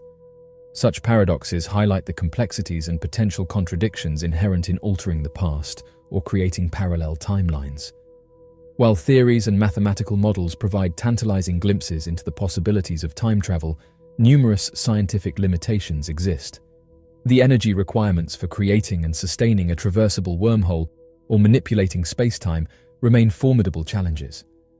Additionally, the lack of empirical evidence and the absence of time travelers from the future cast doubt on the practical feasibility of time travel. Some theories suggest that time travel may occur within alternate temporal frameworks, such as parallel universes or branching timelines. These frameworks propose that time travel may not alter our own history, but instead create divergent realities where changes have consequences. Time, as we perceive it, remains a fundamental mystery. The nature of time itself, its flow, and its direction are still areas of active scientific inquiry. Understanding time at a fundamental level may provide deeper insights into the potential for time travel. Time travel is not solely a scientific pursuit. It also captures the human imagination and our desire to explore the past or glimpse into the future. It taps into our curiosity about the mysteries of existence, our yearning to rectify past mistakes, or our fascination with the unknown. While time travel remains a captivating concept, its practicality remains uncertain. The theories, paradoxes, and limitations surrounding time travel highlight the challenges and mysteries that lie ahead. As scientific understanding continues to evolve, the allure of time travel will persist, fueling our imagination and quest for knowledge about the nature of time itself. In a captivating story that has been circulating on various social media platforms, there is an account of a team of fishermen who fixed a camera to a shark's fin, leading to an unexpected revelation. The fishermen, intrigued by the underwater realm, decided to equip a shark with a camera to gain unique insights into the marine world. The fishermen stated that their initial motivation for doing this was rooted in their desire to get a glimpse into the mysterious realm below the ocean's surface. They believed that attaching a camera to the shark would provide them with a unique perspective on the shark's exploration of uncharted waters. This decision was driven by their curiosity and fascination with the secrets hidden beneath the waves. By equipping the shark with a camera, they hoped to witness firsthand the captivating journey of the shark as it ventured into unfamiliar territories.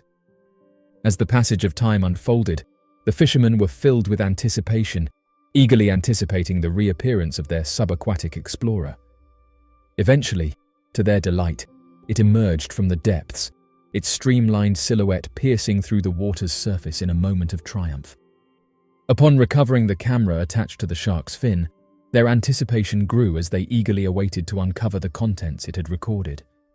Upon reviewing the recordings obtained from the camera, a sense of astonishment swept over them, manifesting in the widening of their eyes, unable to believe what they were witnessing. On the display in front of them appeared an extraordinary being that defied all familiarity, a being with a striking resemblance to a mermaid. The creature's presence was unlike anything they had seen before. Upon initial inspection, observers initially speculated that the unfamiliar aquatic creature in question might have been a dolphin due to its general shape. However, upon further examination, it became apparent that this assumption was incorrect. The creature's tail was notably broader than that of a typical dolphin, leading the observers to rule out the possibility of it being a dolphin. Moreover, upon closer scrutiny, the overall body structure of the mysterious sea creature bore a closer resemblance to that of a human. The mysterious creature made a fleeting appearance, visible only in 3 frames, prompting the observers to speculate that it must have been moving swiftly through the water. Following the online posting of the images, surprisingly, individuals began recounting their personal experiences involving purported encounters with sirens. During a conversation, an individual engaged in a discussion with her father regarding the mysterious aspects of the oceans, stating that they got on the topic of cryptids. These are creatures that are rumored to exist, but have yet to be scientifically proven. Her father was employed by the United States Navy, and as time passed, he began sharing intriguing details about the mysterious occurrences they had encountered during his service. This disclosure shed light on a realm of secrecy and intrigue previously unknown to his family. The father elaborated extensively on the mysterious nature of the ocean, recounting his experiences of being surrounded by an eerie atmosphere while venturing into its depths. In the heart of the ocean, he encountered perplexing phenomena that left him unsettled. Among these encounters, he frequently mentioned the inexplicable sounds of whistles and voices that seemed to emanate from the unknown depths. Even to this day, he remains puzzled by these occurrences, unable to offer a rational explanation for the unsettling auditory experiences. The daughter proceeded to mention that her father journeyed to the Philippines, where he encountered and became acquainted with various local legends that were shared with him during his time there. Exploring the rich cultural tapestry of the region, he immersed himself in the stories and traditions that have been passed down through generations. As per accounts, he engaged in a conversation with a woman from the area who proceeded to narrate her experience of an encounter with a mysterious aquatic creature. The tale unfolded when she was exploring the waters, and to her surprise, she stumbled upon a being unlike any she had ever seen before. In the detailed account provided, she depicted the entity as measuring 7 feet in length. It was characterized by a pair of sizable black eyes, hands with prominent webbing and sharp claws, a humanoid form, and a countenance that bore a striking resemblance to that of a demon. This vivid description not only highlighted the physical attributes of the creature, but also delved into its eerie and formidable appearance. Upon her return home on a boat, an unusual incident transpired. A sudden, resounding noise caught her attention, indicating a collision with an unknown object. It wasn't an uncommon occurrence for her to encounter marine litter or drifting debris in the ocean. However, upon investigating the source of the disturbance, she was startled by the sight of two large black eyes meeting hers. The unexpected encounter prompted her to release a piercing scream, filled with fear and uncertainty, before swiftly retreating from the scene, unwilling to linger in the presence of the mysterious creature. The unsettling experience left her pondering the mysteries that lie beneath the surface of the vast ocean, where the unknown and unexpected could lurk, waiting to surprise those who sail its waters. The father found himself deeply intrigued by the captivating story, struggling to comprehend the experiences described by the mysterious woman. This led him to embark on a quest for answers, delving into the realm of myths and legends surrounding these mysterious creatures. When he inquired about these beings, he was met with unexpected reactions. Instead of being ridiculed, he encountered resistance, with people discouraging his pursuit of such inquiries. Rather than dissuade him, this only fueled his curiosity, propelling him into conducting his own thorough investigations. Although he refrained from pursuing this interest in his professional life, he devoted a significant amount of personal time to unraveling the mysteries surrounding aquatic humanoids. Convinced by the tales he encountered during his research, he began entertaining the possibility of these creatures' existence. When his daughter probed whether the Navy could be informed about these phenomena, he paused, reflecting on the intricate workings of military divisions.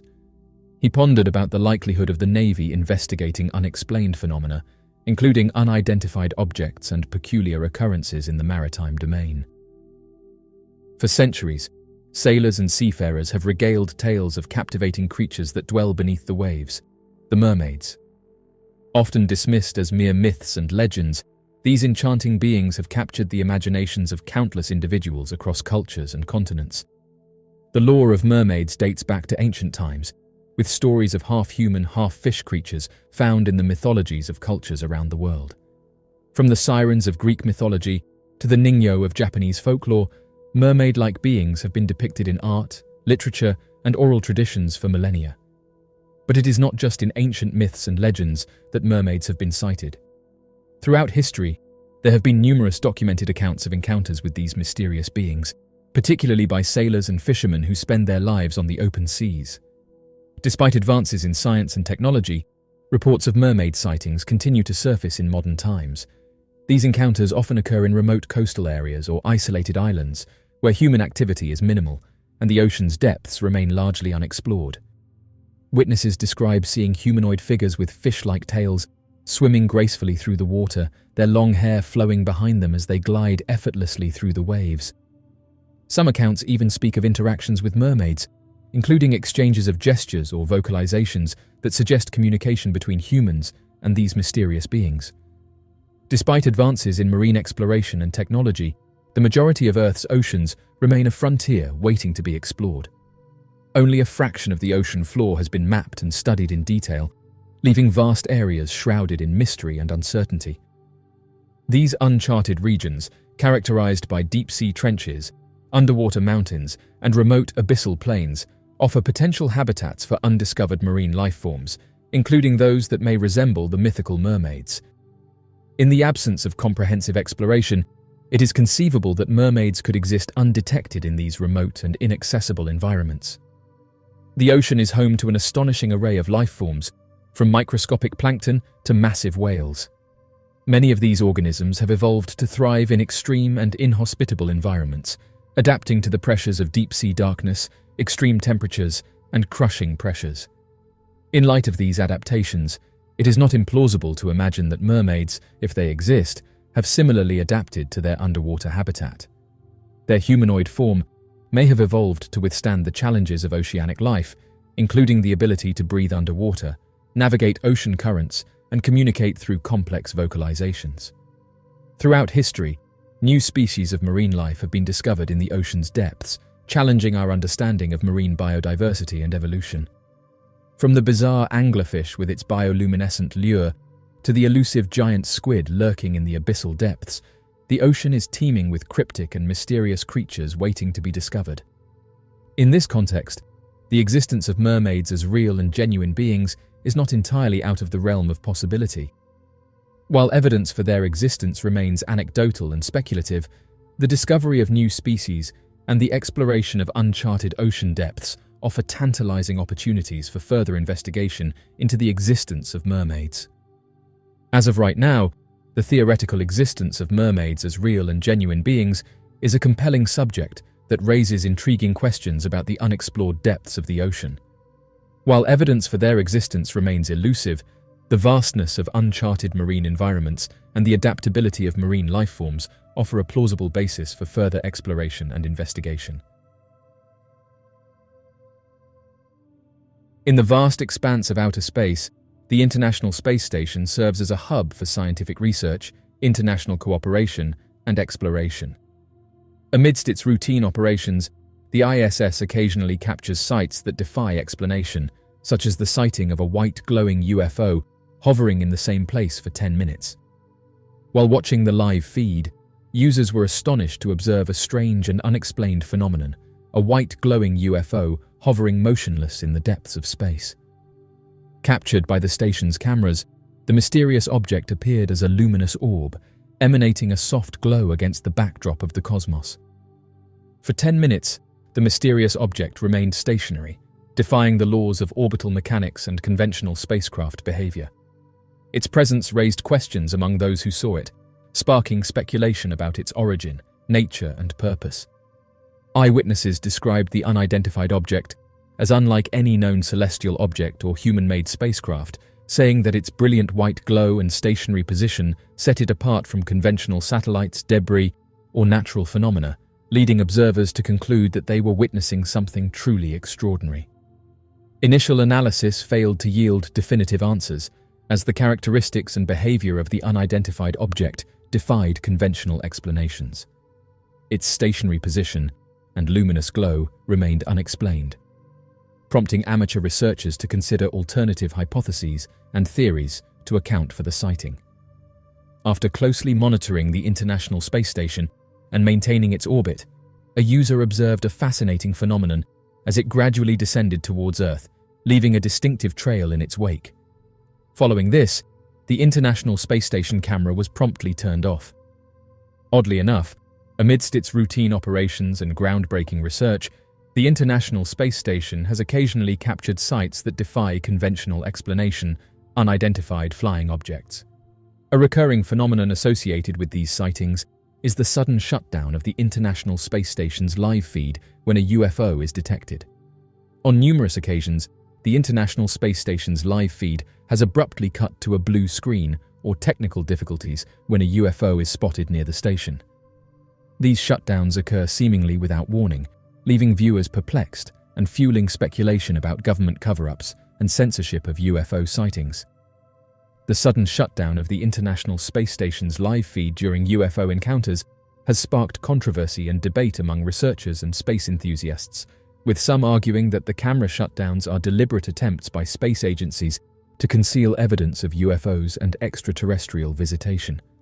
One individual corroborated this statement by mentioning their regular monitoring of the live feed and specifically highlighting that there have been no instances of random shutdowns unless there is an approach by an unknown object. This observation suggests that the feed interruption occurs selectively, triggering only in response to unidentified objects entering the vicinity. Researchers postulate that these items demonstrate a sincere and inquisitive engagement with the space station, which is why they are deemed authentic. Several hypotheses have been proposed to explain the sighting of the white glowing UFO captured by the International Space Station. One theory suggests that the object may be a natural phenomenon, such as a rare atmospheric phenomenon or reflection of sunlight off space debris. However, this explanation fails to account for the object's stationary position and luminous glow. Another possibility is that the UFO could be an unidentified spacecraft of extraterrestrial origin. Proponents of this theory point to the object's unconventional behavior and appearance as evidence of advanced technology beyond human capabilities. However, without concrete evidence or direct communication with the occupants of the UFO, this remains speculative. Some skeptics argue that the sighting may be the result of a technical glitch or camera artifact, rather than a genuine UFO encounter. Interestingly, this isn't the only sighting that was picked up by researchers. A large, triangular-shaped object that sat outside the International Space Station sparked interest when it was posted online. The witness was an avid space enthusiast who frequently tuned into the International Space Station's live feed to marvel at the wonders of space exploration. On a clear evening, they decided to watch the live feed, and as they gazed at the screen, mesmerized by the sight of Earth from above, something caught their attention, describing it as a large black triangle-shaped object. At first, they assumed it was a satellite or space debris, but upon closer inspection, he realized it was something else entirely, a triangular-shaped object, unlike anything he had ever seen before. The object appeared to be solid and metallic, with 3 distinct sides and a subtle glow emanating from its surface. Intrigued and exhilarated by the sight, the individual quickly grabbed his phone and captured screenshots of the triangular UFO, determined to document his encounter and share it with others. The man quickly shared the photographs, and it was even picked up by the mainstream media. The triangular shape of the UFO intrigued him, as it differed from the typical disc-shaped or cylindrical UFOs often reported in sightings. Within the diverse array of shapes and configurations documented by observers, a distinctive category of UFO emerges, the enigmatic black triangle. These triangular craft, often described as large, silent, and ominous in appearance, have captured the attention of both researchers and enthusiasts alike. Black triangle-shaped UFO sightings have been documented globally for many years, appearing in various regions worldwide. These unidentified flying objects are commonly described as sizable, triangular vessels, predominantly black or possessing dark hues, frequently adorned with lights positioned along their perimeters or corners. Observations of these phenomena exhibit a range of intricacies, encompassing instances where individuals observe noiseless, stationary vessels, as well as instances where witnesses note swift or irregular movements. The consistency of these reports suggests a pattern transcending mere coincidence, sparking intrigue among researchers and enthusiasts alike due to the enduring mystery surrounding these enigmatic aircraft. Black triangle UFO sightings are characterized by their remarkable size and magnitude. Eyewitness accounts often depict these objects as colossal, extending over hundreds of feet, exuding a noticeable and formidable aura while hovering in the skies. This particular trait has prompted researchers to delve deeper into the potential sources and abilities of these enigmatic vessels. The sheer enormity and grandeur of these triangular UFOs continue to captivate the curiosity of both experts and enthusiasts alike, fueling discussions and theories regarding their nature and purpose. The profound impact of these sightings resonates within the scientific community, stimulating further exploration and contemplation about the mysteries that surround these awe-inspiring phenomena. Black triangular unidentified flying objects commonly observed possess unique attributes that differentiate them from traditional airplanes and typical natural occurrences. Eyewitness accounts frequently portray the UFOs as being tangible and well-organized, featuring distinct edges and corners indicative of sophisticated design and technology. Furthermore, the absence of apparent propulsion mechanisms or trails of exhaust contributes to the mystery shrouding these phenomena. These black triangular UFOs, characterized by their unusual shape and behavior, have intrigued and baffled observers for decades. Black triangle UFOs hold a fascinating allure due to their purported capacity to remain eerily suspended in the atmosphere without any audible sounds for prolonged durations, a phenomenon that contradicts conventional aerodynamic and propulsion norms. When individuals come face to face with these enigmatic crafts, they often experience a profound mix of wonder and apprehension. This perplexity arises from observing their noiseless and seemingly effortless gliding across the sky, which profoundly challenges our established knowledge of both aeronautics and physics. Black triangle-shaped UFOs have long been a topic of intrigue and controversy within the realms of UFO research and fascination. The origins of these enigmatic craft continue to fuel debates and speculation among a wide spectrum of enthusiasts and scholars. Numerous theories circulating in UFO circles propose that these enigmatic aircraft could potentially be highly sophisticated military prototypes crafted through secretive collaborations between governmental entities and defense contractors within covert aerospace initiatives. Advocates of this hypothesis often highlight the distinctive triangular design and substantial dimensions of these reported aerial anomalies as key indicators of technological advancements that surpass current civilian aerospace capabilities. Speculation abounds regarding the potential extraterrestrial nature of black triangle UFOs, with some suggesting that these mysterious craft are operated by advanced beings hailing from distant galaxies, equipped with technology surpassing our current understanding. This hypothesis posits that the numerous documented encounters with black triangle spacecraft serve as compelling indications of sustained interstellar visitations and communication with our planet.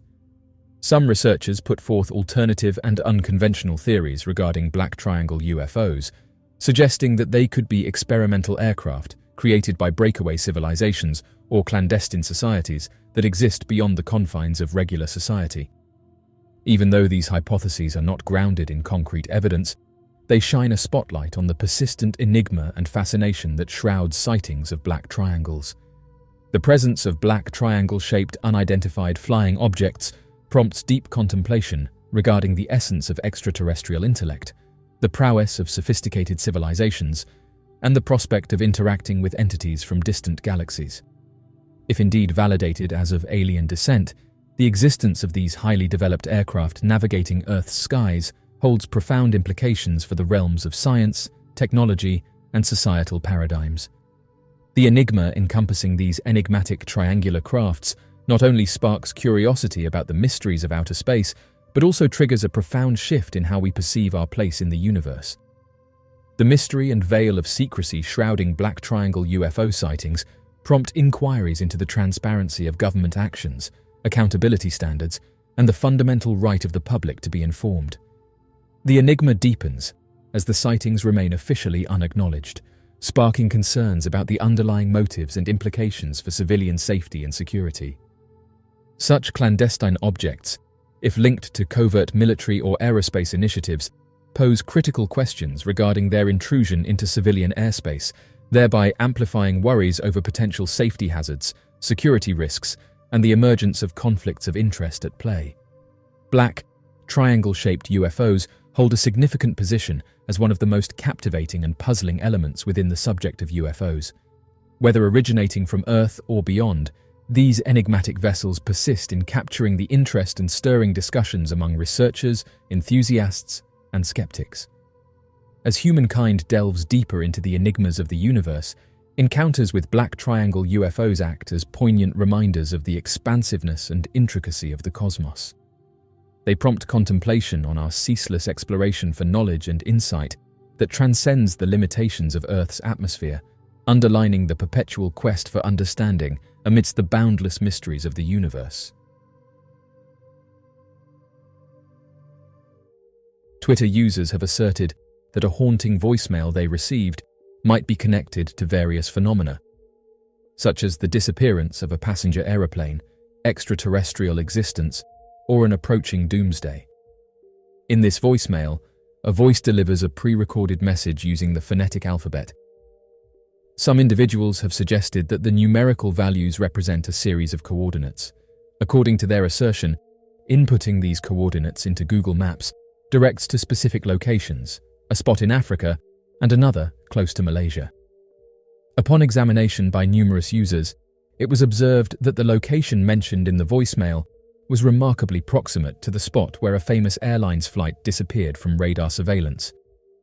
This close proximity led to theories suggesting that the voicemail might actually be a recording capturing the ill-fated aircraft's potential interaction with an advanced spacecraft.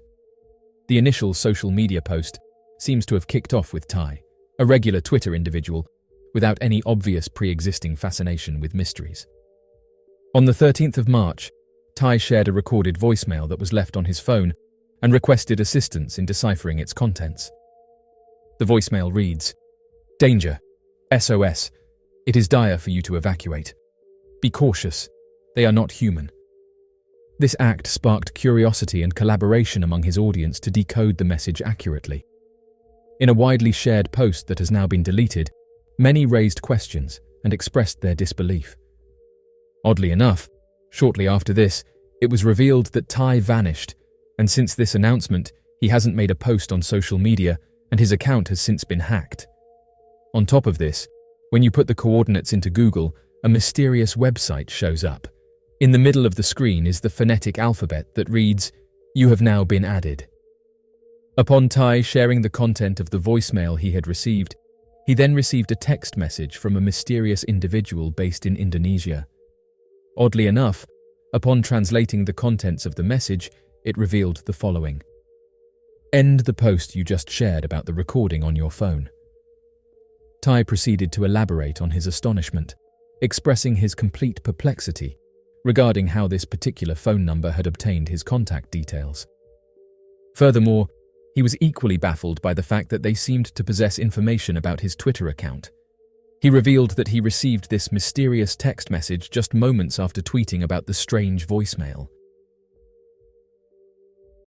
Sierra, Delta, Alpha, November, Golf, Echo, Romeo, Sierra, Oscar, Sierra.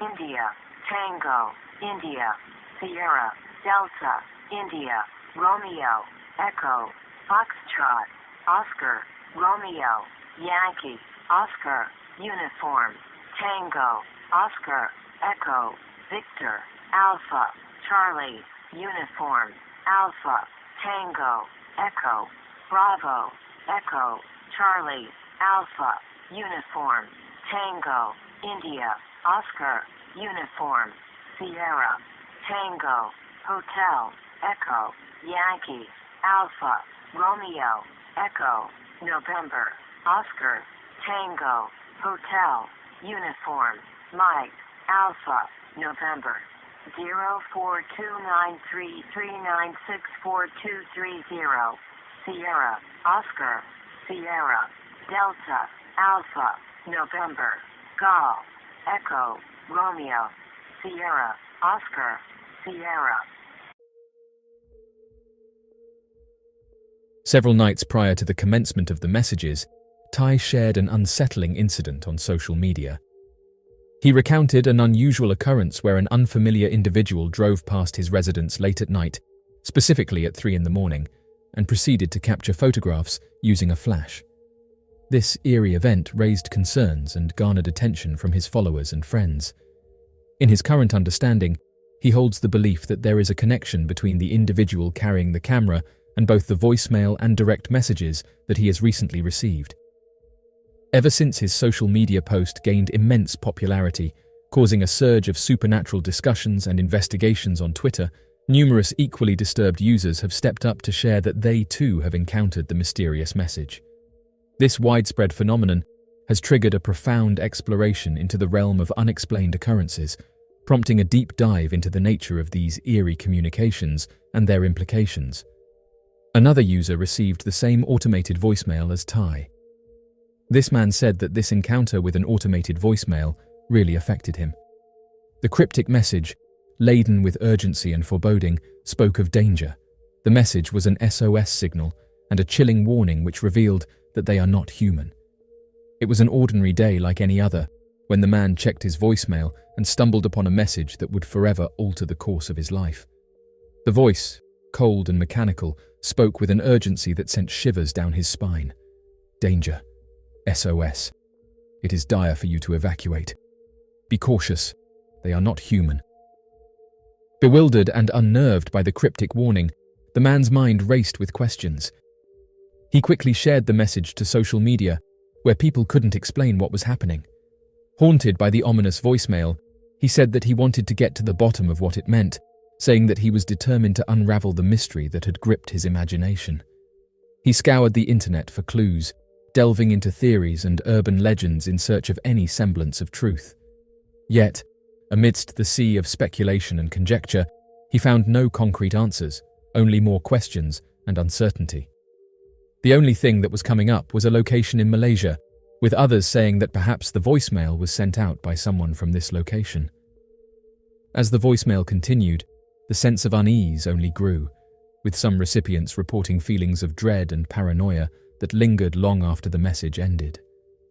Attempts to trace the origin of the transmission led to a dead end, with no clear explanation for its sudden appearance or purpose. Using advanced tracing techniques and digital footprints and Google Earth, online users said that they were able to trace the origin of the transmission to an obscure location in Malaysia. The discovery only served to deepen the mystery, as questions arose about who or what could be responsible for the transmission and what their intentions might be. Speculation ran rampant, with theories ranging from government experiments to extraterrestrial communications, but no definitive answers could be found. Yet, despite the widespread attention it garnered, the origins of the creepy automated voicemail remained shrouded in mystery, leaving many questions unanswered and minds unsettled. Sir Victor Goddard and the Time Slip. The skies are a wondrous place, and ever since man evolved, we've dreamt of being able to fly. Of course, this is now possible, and thanks to the technological advancement in aircraft, being able to fly has meant that human eyes have seen things that we should not necessarily have seen. If you've ever been to Scotland, you'll know that its impressive landscapes and sprawling greenery can be extremely relaxing and very picturesque to fly over. But for one man in 1935, his routine flight over the Highlands became a little strange. Wing Commander Victor Goddard was conducting a routine aerial inspection of a disused World War I Air Force base at Drem near East Lothian. The base, which was dilapidated and had not been used for years, appeared to be being used as a farm. A day or two later, Goddard flew back towards his own base. It was a grey and rainy Monday, with low visibility and high winds, completely the wrong conditions for a pleasant flight, as you can imagine. He attempted to navigate towards Drem, but couldn't work out where to fly, given the conditions. Suddenly, Goddard lost complete control of his plane. It plummeted towards Earth through the thick grey cloud, which offered no brakes. As he reached 200 feet, he was certain it was over. But it wasn't. Goddard reported seeing swirling water and a stony beach and was flying near 150 miles an hour. Drem's hangars appeared as a silhouette in the bleakness of the afternoon, and as he approached the airfield, the skies brightened completely. As he flew nearer, he noticed a distinct difference in Drem's appearance. The airfield was freshly tarmacked, the hangars restored, and 4 bright yellow aircraft sat on the stand. One model of aircraft he didn't recognize, a monoplane of a new variation with RAF markings. Strangely, in 1935, the RAF had no monoplanes, not even for training purposes. There were men working on the ground, wearing light blue overalls, which was also strange as the mechanics that Goddard was used to seeing normally wore tan grey. Nobody seemed to notice Goddard's plane flying low over the airfield, and as he pulled his joystick backwards and powered back into the skies, the grey skies and ray returned. Soon he was near his intended destination and landed, dazed. Goddard tried to comprehend what he'd seen, but simply couldn't. His colleagues thought he was either drunk or mad, and he stopped telling his story. However, 4 years later, the airbase at Drem would be refurbished. The RAF uniforms would change to light blue, and a new training monoplane painted bright yellow arrived on the tarmac at Drem. As time went by, Victor Goddard came to the startling conclusion that he'd, in fact, travelled through time.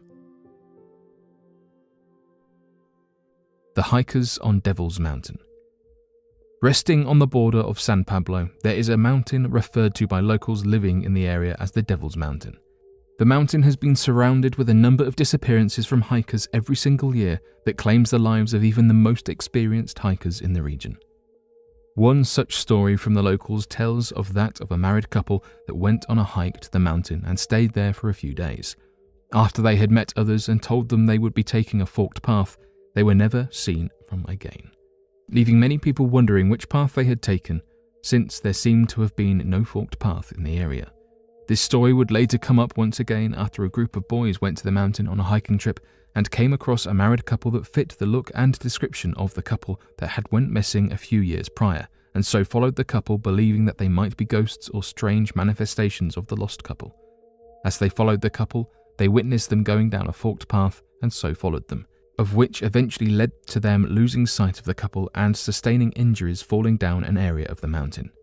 This has led some to believe that the lost people of whom went hiking on the mountain are still there, stuck in a possible time loop or warped reality in which they are jumping through time and encountering other people of whom have went missing on the mountain years prior. These fears have left many, including experienced hikers, worried as to how or why these strange occurrences have been appearing on the mountain, and so leave many fearful of journeying through the region. Are shadow people time travelers? Shadow people sound a bit creepy, right? They are defined as supernatural shadow-like humanoid figures that, according to believers, are seen flickering on walls and ceilings in the viewer's peripheral vision. Shadow people are considered as entities of the underworld, but those who have experienced them are not sure whether they are evil, helpful, or just there. Scientists have tried to offer explanations for the phenomena. For example, some researchers conclude that seeing shadow figures are simply symptoms of sleep paralysis or deprivation, and others have noted that drug addicts are more likely to experience these sorts of hallucinations. Alternatively, they can simply be the mind playing tricks on somebody who's experiencing a heightened sense of alert, for example, when you're walking down a dark alley at night.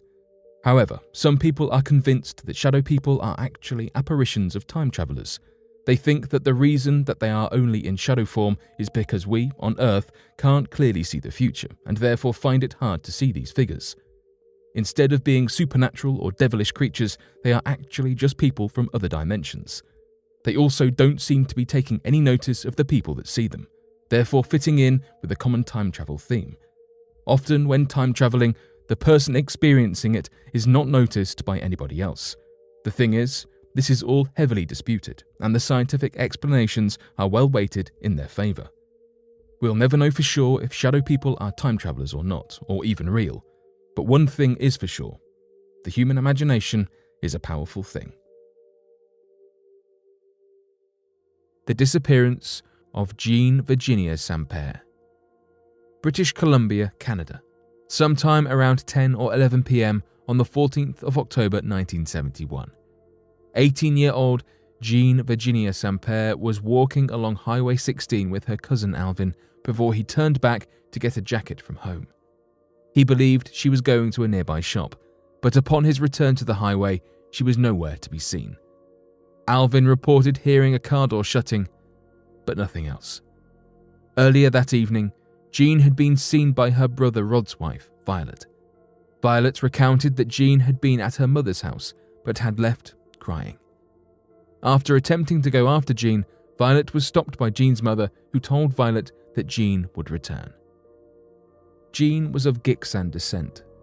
The Gitxsan were a First Nation, meaning south of the Arctic Circle, indigenous group. When Jean failed to return home that night, her mother reported her to the Gitsi-Jiyukla Indian Band, who, due to protocol, waited for some time to report the disappearance to the Royal Canadian Mounted Police. The search for Jean continued for 8 days, with police officers from other towns joining the search. Alas, despite tip-offs in larger cities such as Vancouver and Toronto, no trace of Jean was found. A 1971 report from the Gitsi-Jiyukla Band chief counsellor determined that Jean had drowned, and the case was formally closed in 1985, only to be subsequently reopened after the family complained that there was no conclusive evidence that Jean had drowned. For Jean to have simply vanished was as alarming as it was strange, and subsequent events in the area fueled more sinister theories about the case. Her brother Rod alleged that he had seen files stating that a man named Kenny Russell had found some footprints near Gitsi-Jiyukla River. Although the footprints were never identified, this was the piece of evidence said to be behind the drowning theory. Rather mysteriously, Jean's boyfriend had gone missing soon before she disappeared herself, but was found drowned in the Skeena River nearby. The authorities initially thought that Jean may have committed suicide, but once again, this theory was dispelled as Jean was not known to be a suicide risk.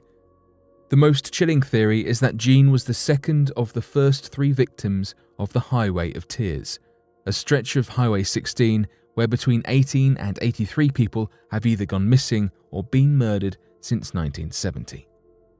This theory is supported by the car door noise her cousin heard on the night she disappeared.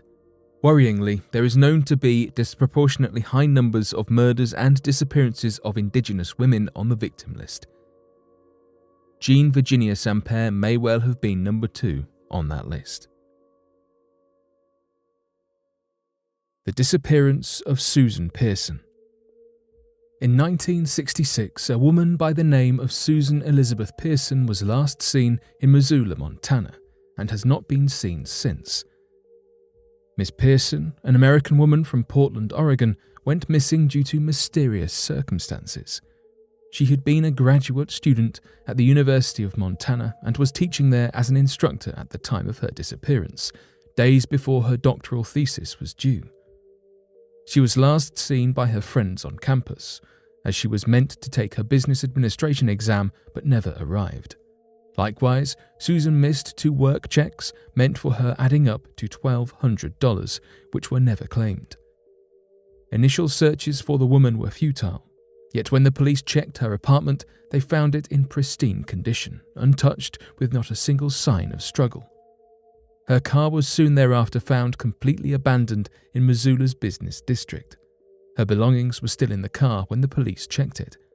They found her keys, purse, and other necessities inside, ones that any sane person would never leave unattended. Bones were found in 1970, but were analysed and found to be animal remains. Susan Elizabeth Pearson is one of the oldest missing persons cases Montana has had in the past century. Curiously, Miss Pearson was the granddaughter of Walter Pearson, Oregon's Democratic senator.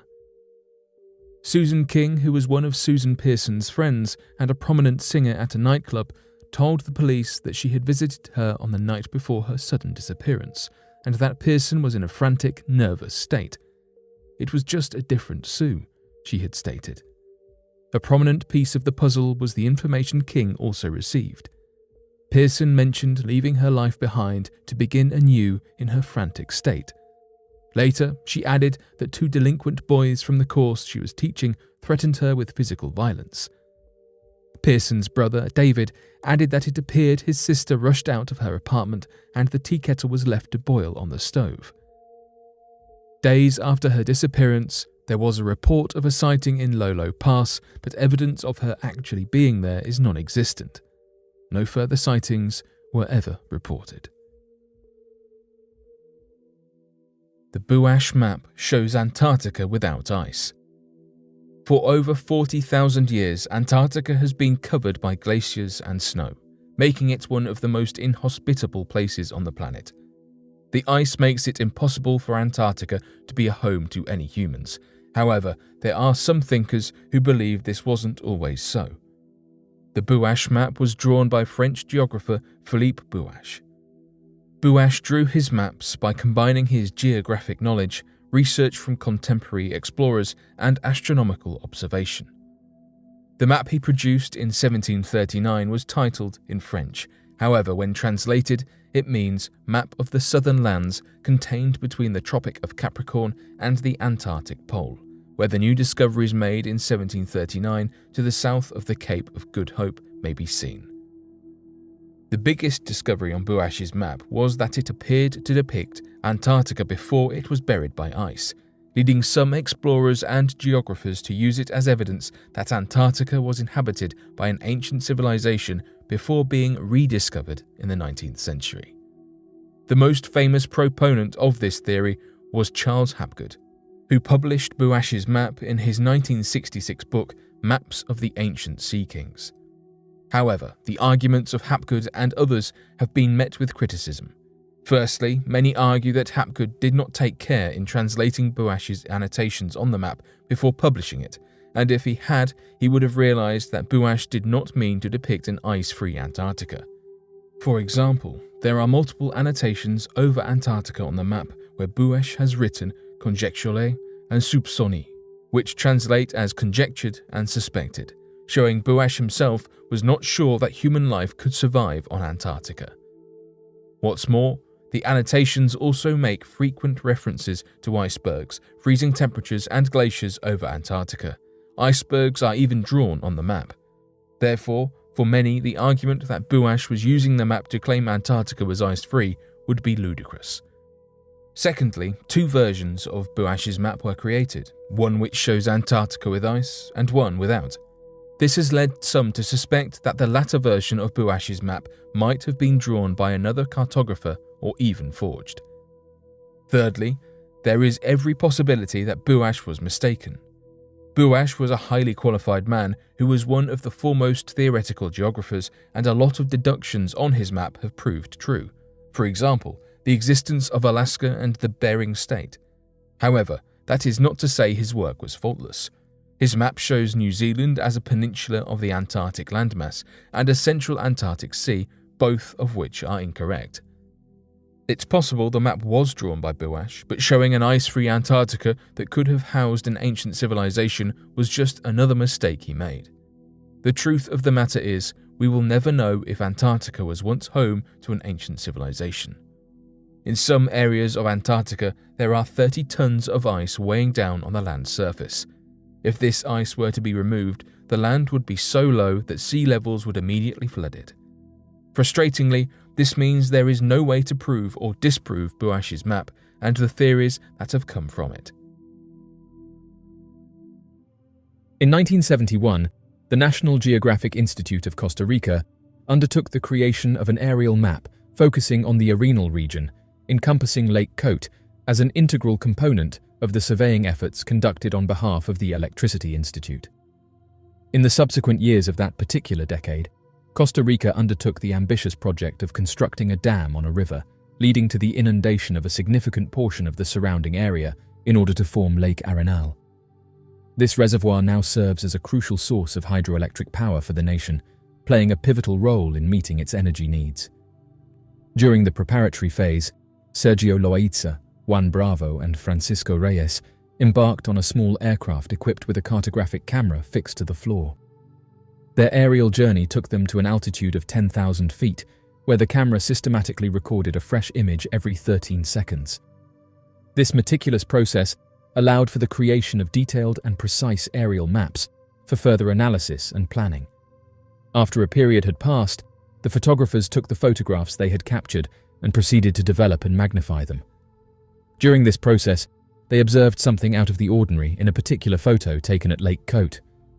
The photograph capturing a saucer-shaped object hovering above Costa Rica has garnered significant attention from various media platforms and has been extensively circulated on Twitter. This black and white image, depicting the unidentified flying object, has stirred curiosity and speculation among viewers worldwide.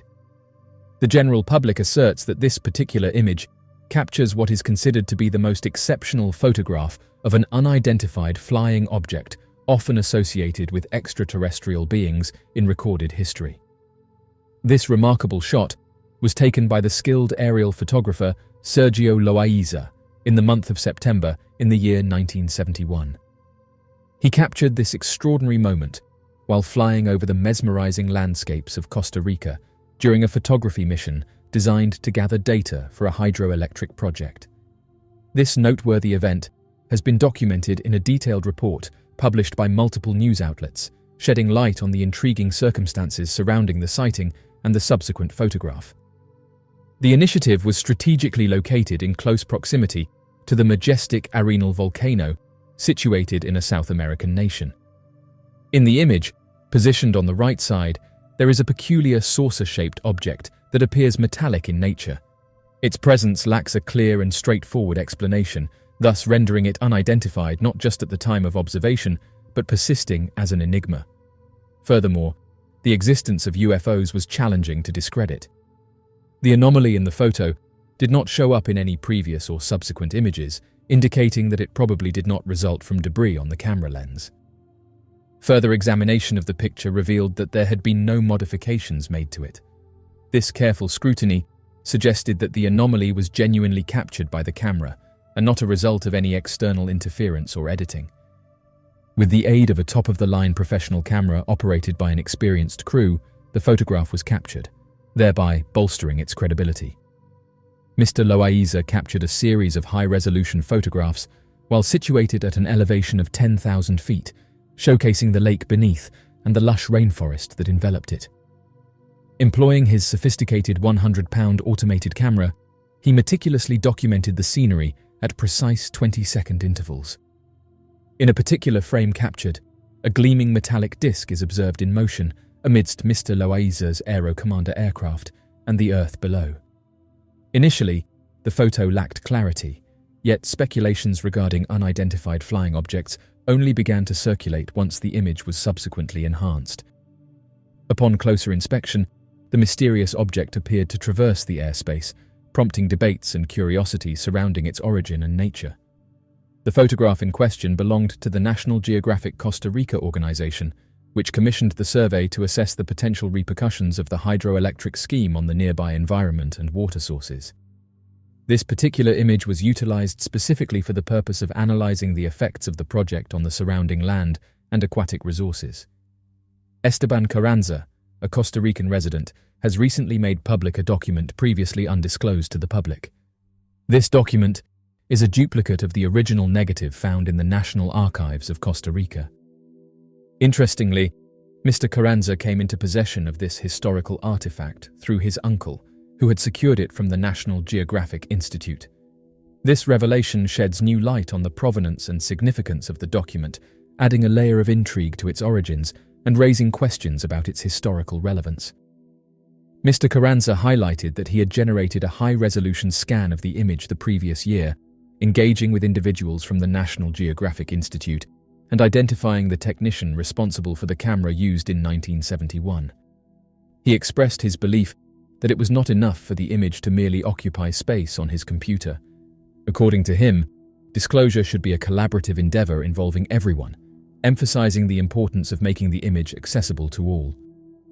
This tweet underscores the collaborative nature of sharing information and the necessity for inclusivity in the process. It sheds light on the significance of teamwork in making valuable content available for all to benefit from, promoting transparency. The media outlet known as UAP Media, which featured the image in question, asserts that there has never been a successful refutation of its authenticity up to the present time.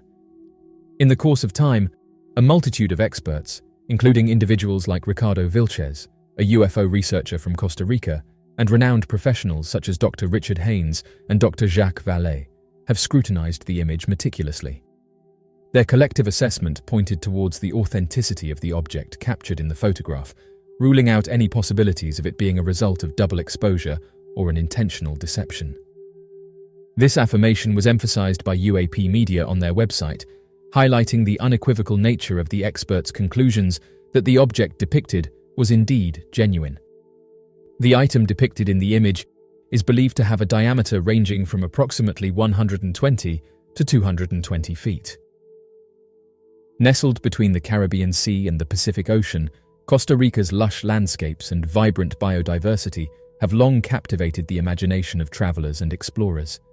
Yet, beyond its natural wonders, lies a lesser-known phenomenon that has intrigued and perplexed observers for decades: UFO sightings. Throughout the years, residents and visitors alike have reported witnessing unidentified flying objects traversing the skies above Costa Rica. Eyewitness testimonies describe encounters with objects exhibiting unconventional flight characteristics, such as sudden maneuvers, rapid acceleration, and silent propulsion.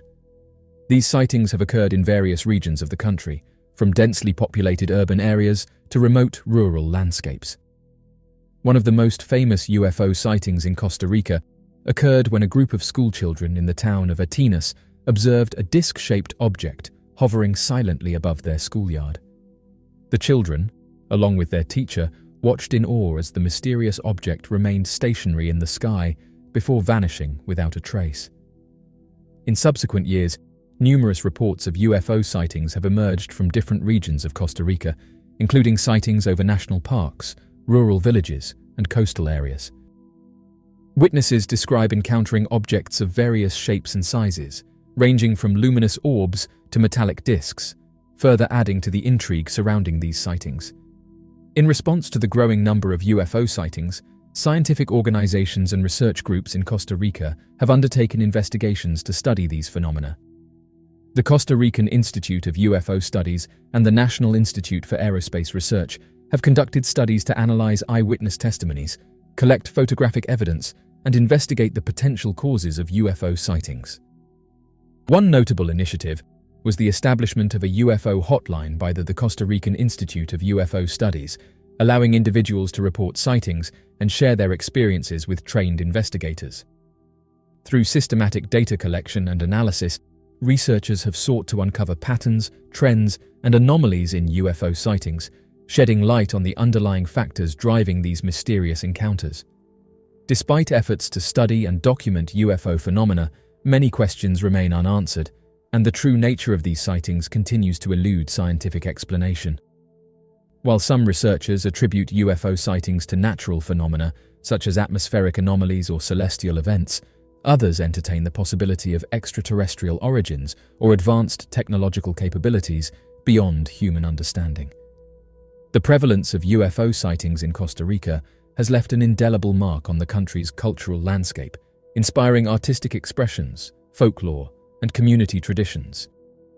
UFO-themed festivals, conferences, and exhibitions draw enthusiasts and curious onlookers from around the world, fostering a sense of wonder and camaraderie among those intrigued by the mysteries of the cosmos. Moreover, the rich tradition of indigenous folklore in Costa Rica includes stories and legends of celestial beings and otherworldly encounters dating back centuries. These narratives, passed down through generations, reflect a deep-seated fascination with the unknown and a reverence for the mysteries of the universe. As of right now, the phenomenon of UFO sightings above Costa Rica serves as a testament to humanity's enduring fascination with the mysteries of the cosmos. Eyewitness testimonies, scientific investigations, and cultural expressions underscore the complexity and intrigue surrounding these otherworldly encounters. In various regions of the South and Midwest, an alarming phenomenon has been observed, wherein a substantial number of avian creatures are experiencing unexplained explorations. Wildlife specialists in a minimum of 6 states and Washington, D.C., have noted a rise in the number of sick or ailing birds over the recent month. The species most frequently affected are blue jays, common grackles, and European starlings, with a noticeable surge in health issues among these bird populations. Kate Slankard, an avian biologist at the Kentucky Department of Fish and Wildlife Resources, expressed concern about the significant increase in bird mortality. The exact cause of this issue remains unidentified, posing a concerning and potentially fatal threat to the bird population. This phenomenon has raised alarm bells due to its severity and perplexing nature. The situation requires thorough investigation and analysis to better understand and address the underlying factors contributing to this distressing trend on a broader scale.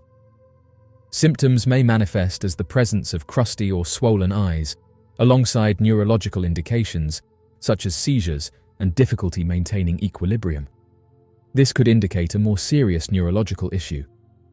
Specialists have observed abnormal behavior in the birds, including signs of impaired vision and other unusual traits, such as a lack of reaction to nearby human presence.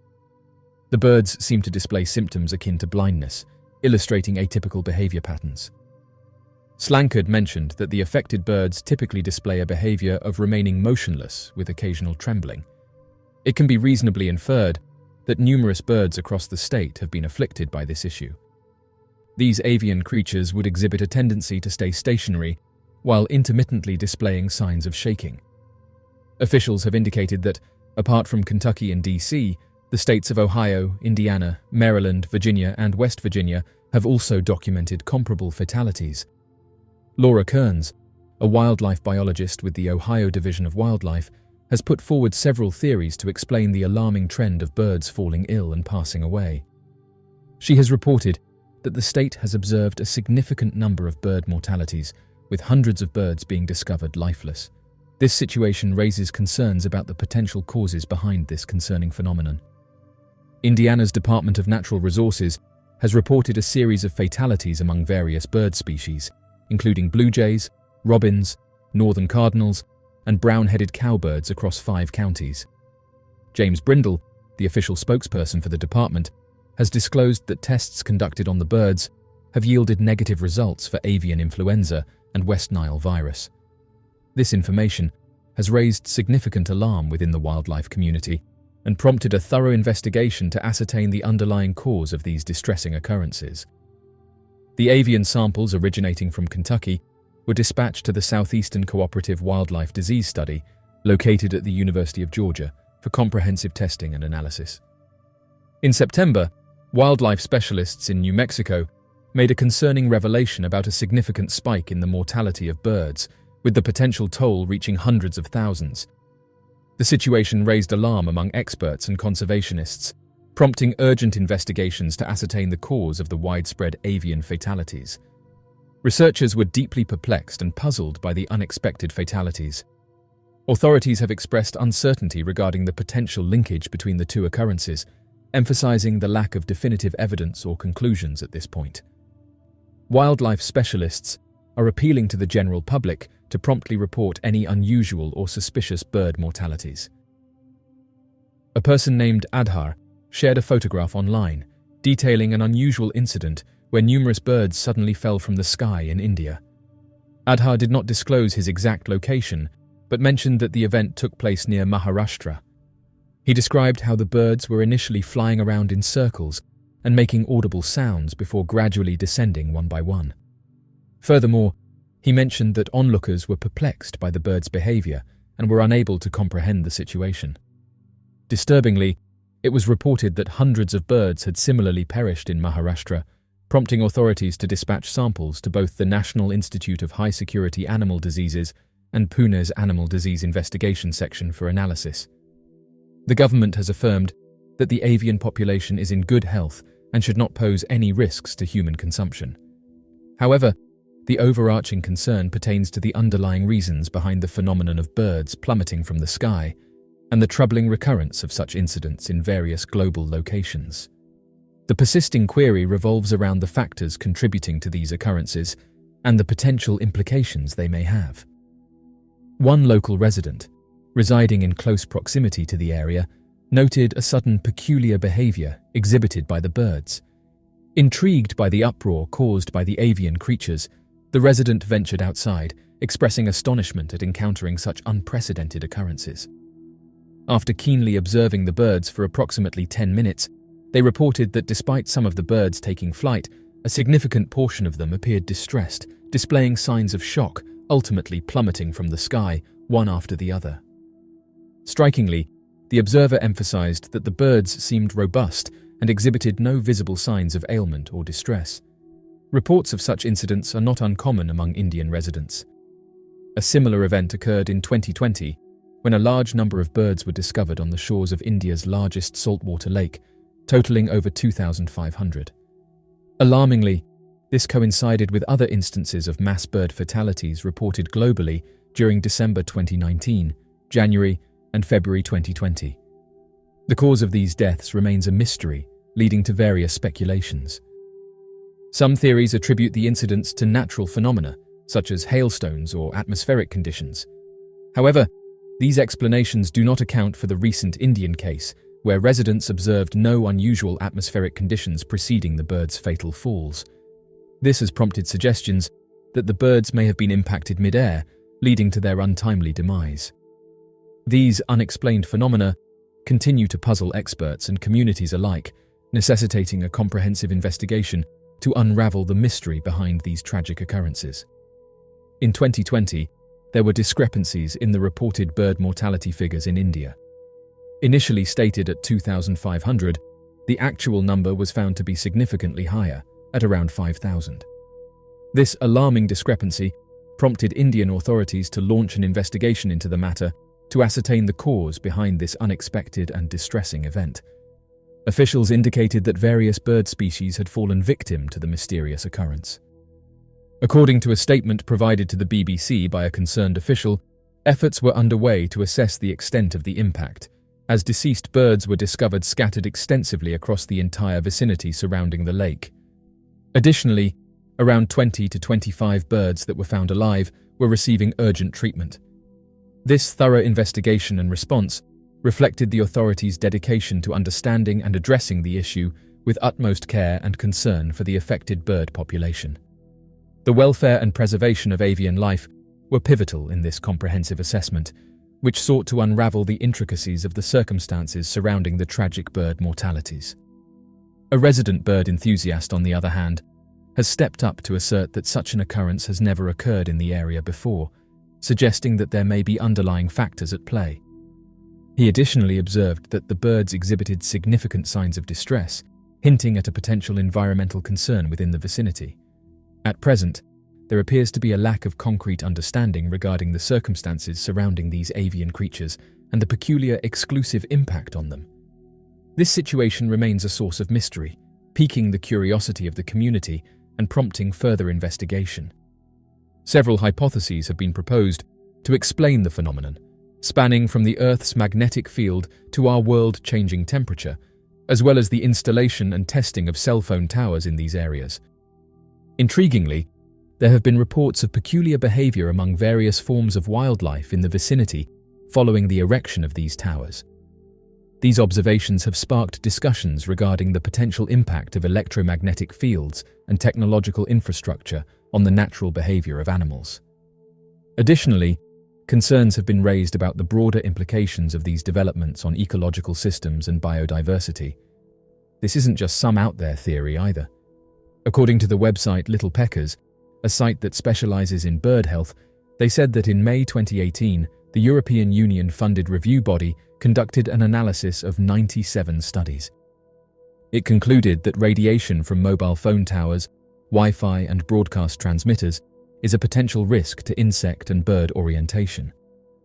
The magnetic orientation of birds, mammals, and insects could be disrupted by magnetic fields.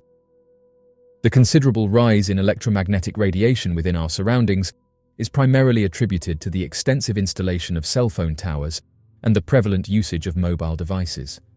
While these technological advancements have transformed the way we communicate, there is a mounting apprehension regarding their potential effects on migratory birds. These birds are renowned for their extraordinary navigational capabilities, relying on intricate sensory mechanisms, which encompass the Earth's magnetic field, to successfully complete their demanding journeys. The increasing concern stems from the potential interference caused by electromagnetic radiation with the navigational senses of migratory birds. This has prompted comprehensive research initiatives aimed at understanding the precise impact of electromagnetic radiation on these avian species. Electromagnetic radiation spans a broad spectrum of frequencies, covering everything from radio waves to X-rays and beyond. At the lower end of this spectrum, cell phone towers release radio frequency electromagnetic radiation. Serving as vital components of wireless communication infrastructure, these towers play a crucial role in the transmission and reception of signals that facilitate mobile phone and internet connectivity. Their emissions place them within the realm of electromagnetic fields, contributing to the overall electromagnetic spectrum. Migratory birds embark on awe-inspiring journeys, covering extensive distances between their breeding and wintering sites, often spanning thousands of miles. Their ability to navigate these remarkable distances with remarkable accuracy hinges on a blend of sensory indicators, encompassing the Earth's magnetic field, celestial markers such as stars and the sun, visual reference points, and even olfactory cues. Of all these navigational aids, the Earth's magnetic field emerges as a pivotal factor in guiding avian migration. This natural magnetic guidance system enables birds to achieve impressive feats of endurance and orientation, enriching our understanding of their extraordinary navigational abilities. The capacity to detect and harness the Earth's magnetic field is referred to as magnetoreception, playing a vital role in the navigation of migratory birds. Despite ongoing research into the precise mechanisms involved, it is hypothesized that birds have specialized sensory cells that contain magnetite, a magnetic mineral. These cells are distributed across various parts of the bird's anatomy, such as the beak and eye, and are thought to assist birds in perceiving and interpreting magnetic cues. This ability enables birds to orient themselves during migration, ensuring their successful navigation over long distances. The intricate nature of this sensory adaptation underscores the remarkable ways in which avian species interact with and adapt to their environment. The investigation of the potential impacts of electromagnetic radiation emitted by cell phone towers on migratory birds is currently at a nascent phase. Despite the early stage of research, various mechanisms have been put forward to elucidate how radio frequency electromagnetic radiation might induce stress and disorientation among these birds during their migration. This includes the possibility of interfering with the bird's navigational abilities, potentially leading to disturbed migratory patterns. Radio frequency electromagnetic radiation has the potential to disrupt the Earth's magnetic field, posing challenges for migratory birds in accurately perceiving it. This interference could result in disorientation or navigation inaccuracies, significantly impacting their natural migration patterns and behaviors. The intricate relationship between radio frequency electromagnetic radiation and the Earth's magnetic field. The existence of a large number of cell phone towers emitting radio frequency electromagnetic radiation could contribute to a complex electromagnetic environment for birds. This interference has the potential to pose challenges for their ability to depend on the Earth's magnetic field for navigation, thereby impacting their natural orientation and migratory patterns. Electromagnetic radiation has the potential to cause stress and disrupt the behavior of migratory birds. This stress and disorientation may result in delays in migration, deviations from their usual routes, or even the complete abandonment of their migratory journey. Certain research indicates that avian species could be drawn to cellular communication towers because of the electromagnetic radiation they discharge. This allure has the potential to heighten the chances of bird collisions and extend their exposure to radio frequency electromagnetic radiation. Numerous research endeavors have delved into the potential impact of radio frequency electromagnetic radiation on migratory birds. Although certain studies have documented alterations in behavior and navigation disruptions, it is important to note that the results exhibit variability across different species and experimental setups. A 2016 research led by Dr. Rowland revealed that European robins, when subjected to radio frequency electromagnetic radiation, exhibited alterations in their migratory orientation. However, it is notable that these results have not been consistently duplicated, and subsequent studies have not consistently shown significant impacts on the navigational abilities of birds. Further research and comprehensive investigations are necessary to establish the definitive impact of radio frequency electromagnetic radiation on avian migration behavior. In a 2018 research conducted by Rodriguez, it was noted that migratory birds exposed to radio frequency electromagnetic radiation experienced changes such as decreased body condition and disrupted circadian rhythms, which are potential indicators of stress. It is crucial to highlight that the impact of these effects may differ depending on the species and their specific environmental circumstances. Studying the effects of radio frequency electromagnetic radiation on migratory birds presents several challenges. Migratory birds encompass a wide range of species, each exhibiting unique behaviors and physiological reactions. It is worth noting that the impact of radio frequency electromagnetic radiation on these birds may vary significantly from one species to another. In order to obtain substantial outcomes, it is imperative to meticulously regulate and standardize the experimental parameters, including the magnitude and duration of radio frequency electromagnetic radiation exposure across various studies. This meticulous control and standardization are essential for ensuring the reliability and validity of the findings. Assessing the enduring impacts of radio frequency electromagnetic radiation exposure on migratory birds presents a multifaceted challenge, necessitating the surveillance of individual birds across numerous migratory seasons. The impact of electromagnetic radiation from cell phone towers on migratory birds is a constantly evolving and intricate subject of study. Although there is a growing concern regarding potential effects on bird navigation, behavior, and overall health, the scientific community has not yet reached definitive conclusions. The magnetoreception hypothesis suggests that birds have the capability to detect and utilize the Earth's magnetic field for navigation, a function that could potentially be disturbed by radio frequency electromagnetic radiation. This has led to extensive research and debates regarding the potential consequences for avian species and their ability to navigate during migration. The ongoing studies and lack of conclusive findings emphasize the need for further in-depth exploration and understanding of this complex relationship. Further investigation is imperative in order to comprehensively ascertain the scope of these impacts and their ramifications for migratory bird populations. It is of utmost importance to tackle this issue in a thorough manner to achieve a harmonious equilibrium between human communication necessities and the preservation of avian species.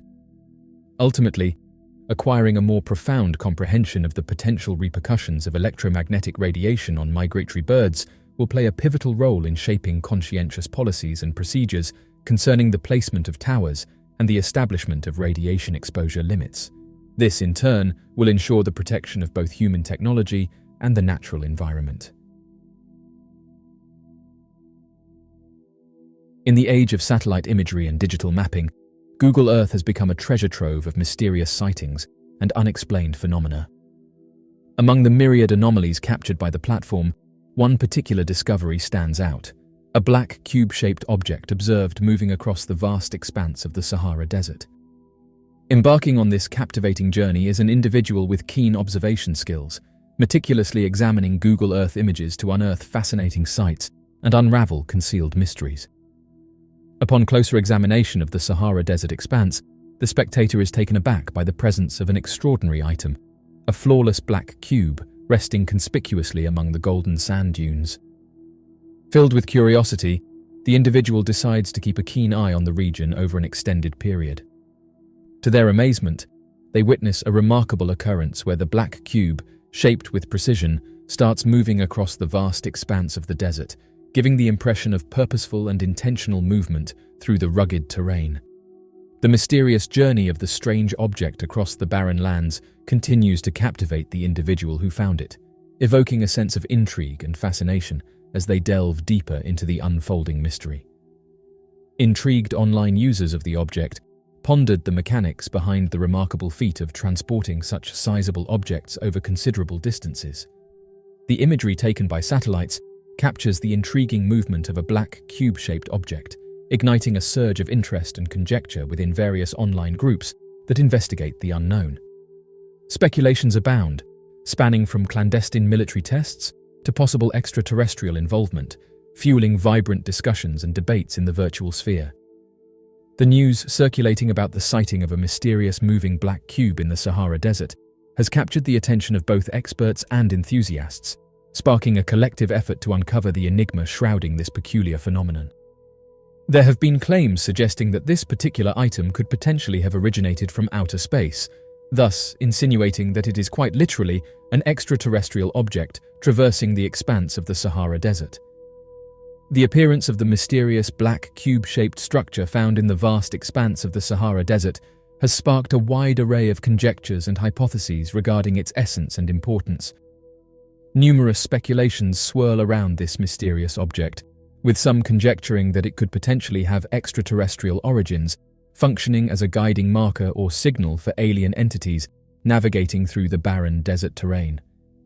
Conversely, alternative viewpoints suggest more down-to-earth explanations, positing that the object might be linked to clandestine military operations, covert surveillance activities, or cutting-edge technological advancements. Numerous alternative theories exist, encompassing a wide array of ideas that include suspicions of concealed governmental activities and secretive groups engaging in research activities that evade public oversight. The absence of a formal explanation or recognition further stokes the controversy, intensifying the speculations and fascination revolving around the mysterious black cube-shaped item. Many pointed out that the desert offers several characteristics that make it an ideal location for carrying out experiments beyond public scrutiny. Deserts are often vast, remote, and sparsely populated, making them ideal locations for conducting experiments away from prying eyes. The vast expanses of sand dunes and barren landscapes provide ample space and isolation for researchers to work without fear of inference or observation. Unlike densely populated urban areas or heavily monitored regions, deserts typically have minimal surveillance infrastructure, such as security cameras or law enforcement patrols, and this lack of surveillance makes it easier for researchers to conduct experiments without attracting unwanted attention or scrutiny from authorities or the public. Deserts are characterized by extreme temperatures, harsh terrain, and challenging environmental conditions, and these factors act as natural deterrents to casual observers or curious onlookers, reducing the likelihood of interference or intrusion into research activities. Additionally, the inhospitable nature of the desert discourages casual exploration, further minimizing the risk of discovery. Researchers conducting experiments in the desert can operate with a greater degree of secrecy and confidentiality compared to more populated areas. The remote location allows for greater control over access to research sites and limits the risk of information leaks or breaches of confidentiality. This enables researchers to maintain strict control over their experiments and results, reducing the likelihood of outside interference. Many researchers into the unknown have said that the desert's combination of remoteness, isolation, limited surveillance, harsh environment, and confidentiality make it an ideal setting for carrying out experiments beyond public scrutiny. Those who have investigated mysterious phenomena have said that the Sahara is not only the largest hot desert in the world, spanning approximately 9.2 million square kilometers, but added that it's also a repository of countless mysteries waiting to be uncovered. The sheer scale of the Sahara is difficult to comprehend, covering an area larger than the contiguous United States. Stretching from the Atlantic Ocean in the west to the Red Sea in the east, and from the Mediterranean Sea in the north to the Sahel region in the south, the Sahara encompasses diverse landscapes and ecosystems, ranging from sand dunes to rocky mountains and dry riverbeds. The vastness of the Sahara lends itself to a multitude of mysteries waiting to be uncovered. From ancient civilizations lost beneath the sands to geological formations shrouded in myth and legend, the Sahara holds the potential to reveal secrets that have remained hidden for millennia. One of the most intriguing mysteries of the Sahara is the presence of ancient archaeological sites and prehistoric rock art scattered throughout the desert. From the rock-hewn temples of Egypt to the ancient caravan routes of the trans-Saharan trade, the Sahara is littered with remnants of past civilizations and forgotten cultures waiting to be unearthed by archaeologists and historians. Moreover, many of Sahara's geological features are remote and inaccessible locations, which hold the key to unlocking the secrets of prehistoric peoples who once roamed the Sahara's vast expanses. In addition to its archaeological and geological mysteries, the Sahara is also home to unexplained phenomena and legends that have captivated the imagination for centuries. From tales of lost cities buried beneath the sands to sightings of mythical creatures such as the fabled city of Brass, the Sahara has inspired countless stories of wonder and intrigue. Despite centuries of exploration and scientific inquiry, much of the Sahara remains uncharted and unexplored. Vast swathes of the desert have yet to be thoroughly surveyed or studied, leaving ample opportunity for new discoveries and revelations. Advancements in technology, such as satellite imagery, remote sensing, and archaeological surveying techniques, have revolutionized our ability to explore and understand the Sahara's vast and remote landscapes. These tools allow researchers to identify potential archaeological sites, track changes in desert ecosystems, and uncover hidden geological features with unprecedented precision and accuracy. As of right now, the mysteries of the Sahara Desert stand as a testament to the allure and intrigue of one of the world's most enigmatic landscapes. From ancient civilizations lost beneath the sands to geological formations shrouded in myth and legend, the Sahara holds untold secrets waiting to be unearthed and explored. As scientists, adventurers, and explorers continue to delve into the heart of the desert, armed with curiosity and determination, the potential for new discoveries and revelations remains boundless. In the domain of the unknown, accounts detailing unidentified flying objects have consistently intrigued individuals and ignited fascination regarding the potential presence of alien life forms. Amid the numerous sightings and interactions documented, there is a notable focus on a distinct category of UFOs known as the black cubed-shaped UFO. The phenomenon of black cubed-shaped UFOs has garnered attention globally, with reports emerging from a wide array of geographical locations and cultural settings. Witnesses have vividly depicted these entities as solid, precisely geometric cubes, predominantly dark or black in color, often accompanied by a strange aura or energy field.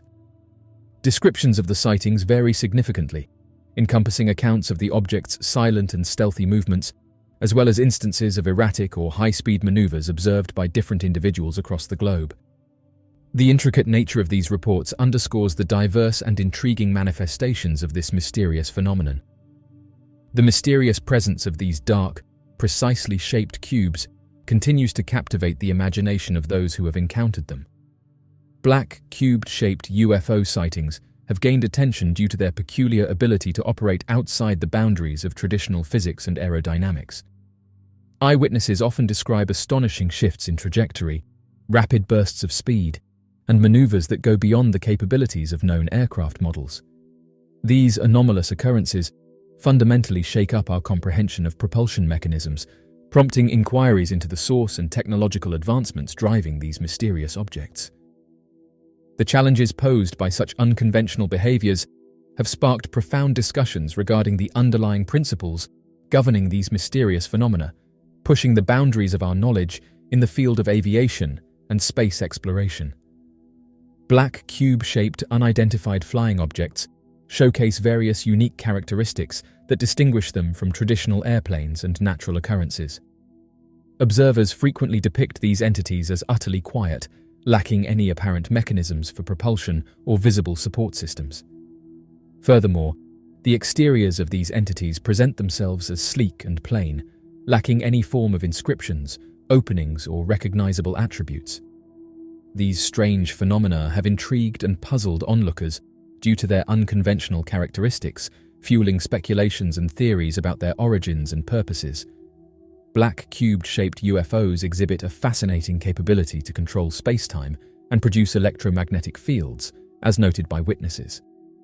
In proximity to these objects, individuals have described encountering time distortion effects, disruptions in electronic devices due to electromagnetic interference, and various other unusual occurrences. These observations hint at a remarkable degree of technological advancement that surpasses our existing grasp of physics and engineering. The phenomena associated with these mysterious entities raise questions about the potential manipulation of fundamental forces of the universe and challenge our conventional understanding of science and technology. The appearance of mysterious black-cubed UFOs sparks deep contemplation regarding the essence of alien intellect and the technological prowess of civilizations that surpass Earth's boundaries. Should these strange entities be confirmed as extraterrestrial entities, their mere existence alludes to the existence of sophisticated technologies that can navigate immense cosmic expanses.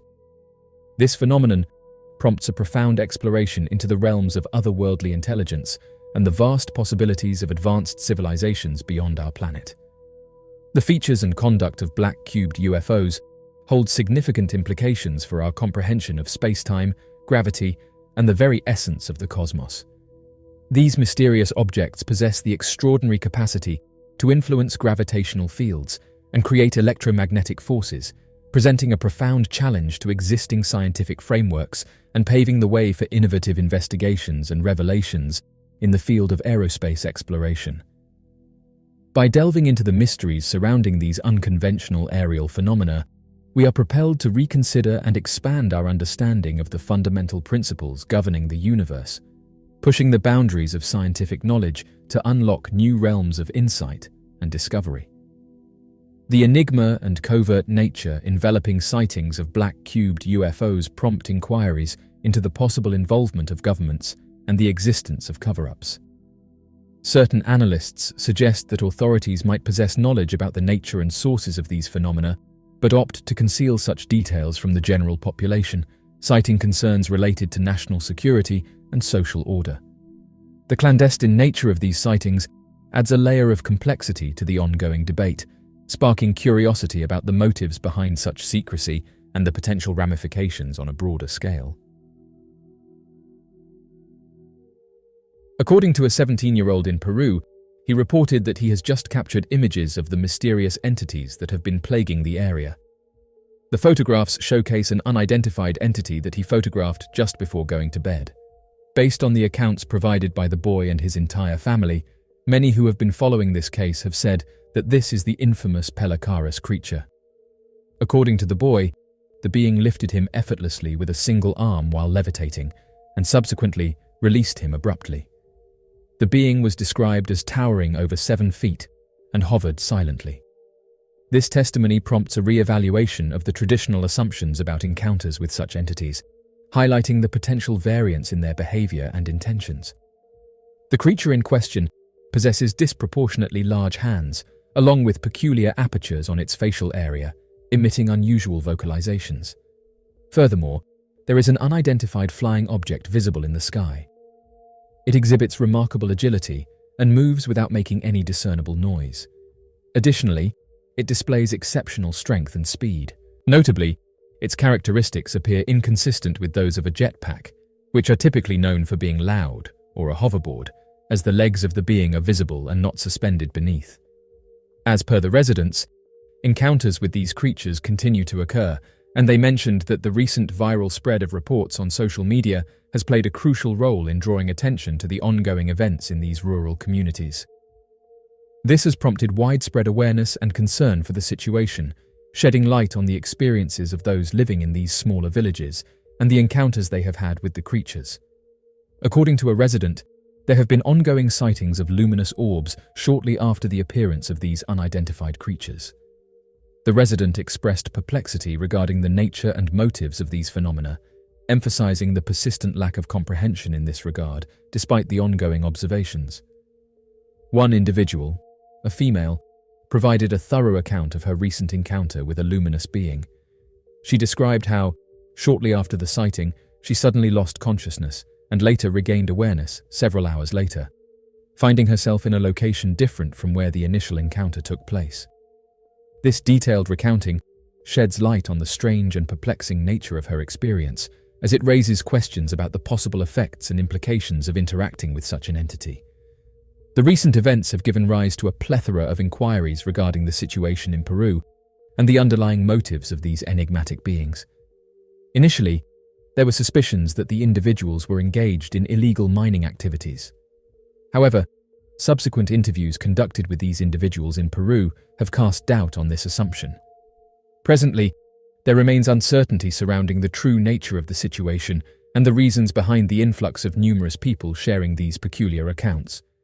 It appears that the situation is more complex than previously thought, and a comprehensive investigation is required to unravel the mysteries surrounding these reports. Over the last 6 months, Peru has gained significant traction on various social media platforms due to reports of residents encountering entities standing at an imposing 7 feet tall. The discussions surrounding this phenomenon have garnered widespread attention, prompting in-depth analysis and speculation. In the rural region of Alto Nanay, situated in the northeastern vicinity of Lima, Peru, individuals who have been long-term inhabitants of the area assert that they have been regularly encountering beings of towering stature, approximately 7 feet tall. These purported encounters have been reported consistently over several decades, raising questions and fueling discussions within the local community. The encounters with these enigmatic entities have stirred a blend of curiosity and has led residents to come forward with their mysterious encounters. These enigmatic creatures reportedly possess robust, armored exoskeletons, accompanied by prominent attributes like sizable craniums and striking yellow irises.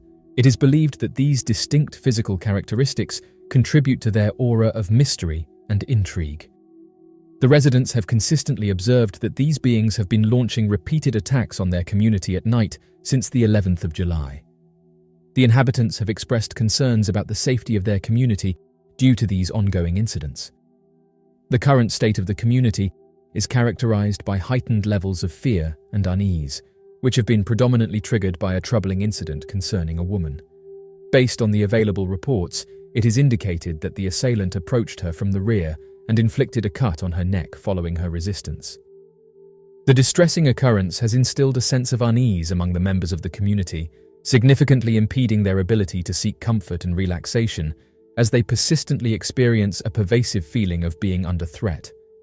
Surprisingly, video documentation capturing the event was made public, and individuals who viewed it reported observing a figure resembling a humanoid, whereas others commented on the creature's resemblance to a bug. This occurrence sparked varied interpretations, with some perceiving a human-like form and others identifying insect-like characteristics. The Iquitu indigenous community has raised concerns about alleged encounters with extraterrestrial entities that they believe to be invulnerable to their conventional hunting equipment. They are seeking support from the Peruvian military to safeguard themselves from these otherworldly intruders. As per their testimony, the aliens wear protective gear and demonstrate exceptional hovering capabilities with the aid of spherical footwear illuminated by a red light. The indigenous people are urgently requesting assistance to ensure their protection and address the potential threat posed by these interstellar visitors. This comprehensive account sheds light on the Iquitu community's plea for help in dealing with the perceived presence of these enigmatic beings. Community leader Jairo Reategui Avila reported encountering individuals whom he likened to beings from a different world. In a remarkable turn of events, Jairo fired at one of them on 2 separate occasions, yet they remained unscathed before eventually disappearing. This extraordinary incident has sparked significant trepidation and unease among community members. The inexplicable nature of the encounter has given rise to widespread apprehension, leaving many deeply perturbed by the inexplicable events that unfolded. To safeguard their locality, the villagers have initiated vigilant nocturnal patrols. Despite appealing for military support from the authorities, the village's remote geographical setting requires a strenuous 10-hour journey via the river from Iquitos city. This thorough narrative offers enriched depth, significantly expanding on the circumstances and actions taken by the villagers to protect their community from alien threats. Certain villagers have likened extraterrestrial beings to pelicaras, considering them as unusual entities that allegedly feed on human fat and organs. These comparisons have sparked intrigue and speculation within the community, prompting discussions about the perceived characteristics and behaviors of these enigmatic creatures. The officials have carried out an extensive assessment of the area surrounding the village, thoroughly investigating the periphery, including the location where the teenager was reportedly assaulted. However, it is still unclear whether any corroborating evidence was found to support the claims made by the villagers, or if the authorities are planning to deploy military personnel to the region for an extended period. A story circulating on various social media platforms recounts the discovery of an abandoned cave entrance near the renowned Nazca Lines in Peru. This account has garnered significant attention due to its intriguing nature. The individual made the decision to thoroughly explore the vicinity, yet upon entering, he was astounded by what he discovered. In 2018, the Ministry of Culture of Peru took the decision to close the primary entrances. Subsequently, a year after the person shared images of their discoveries on a website, Peruvian authorities took action to shut down the website. In the parched deserts of Nazca, Peru, the adventurer described how he fearlessly embarked on a journey with his camera through the challenging terrain, resolute in his quest to unveil the enigmatic mysteries concealed beneath the Earth's crust. The individual recounted an account of discovering a hidden entrance to a cave, emphasizing that the passage's whereabouts, hidden beneath layers of moving sand over centuries, had safeguarded its enigmas from curious gazes and inquiries. The man's revelation shed light on the extraordinary concealment of the cavern's entryway, which had remained shielded from explorers for years. As he proceeded further into the cave, the faint illumination unveiled a remarkable spectacle, captivating his senses and instilling a sense of awe. Nestled snugly within a narrow crevice, he stumbled upon a meticulously carved stone artifact, its surface embellished with cryptic symbols and figures bearing an eerie similarity to the renowned Nazca Lines, the ancient geoglyphs etched into the Peruvian desert. The mysterious object captured his curiosity, laying the groundwork for a remarkable revelation that would challenge all preconceived notions. Delving further into the depths of the cave, he unexpectedly came across a truly remarkable discovery, a substantial golden pyramid adorned with inscrutable engravings, adding an even greater sense of awe to his expedition. The golden facade of the pyramid, despite being dulled by the passage of time, emitted a mesmerizing radiance that seemed to transcend earthly understanding. As he meticulously examined the outer surface of the pyramid, he stumbled upon an even more remarkable revelation. The golden pyramid's surface showcased meticulously detailed carvings and inscriptions, remarkably resembling the ancient Sumerian cuneiform script, which is renowned as one of the earliest writing systems worldwide. This intricate resemblance served as a testament to the enduring influence and richness of ancient cultural exchanges. The ancient inscriptions, despite being worn down by weather and erosion, seemed to tell a story. A testament from a society that seemingly could not have been aware of the Nazca Lines, let alone constructed such a monumental creation. The markings, though faded, suggested a deeper narrative, possibly originating from a civilization oblivious to or disconnected from the existence of the Nazca Lines.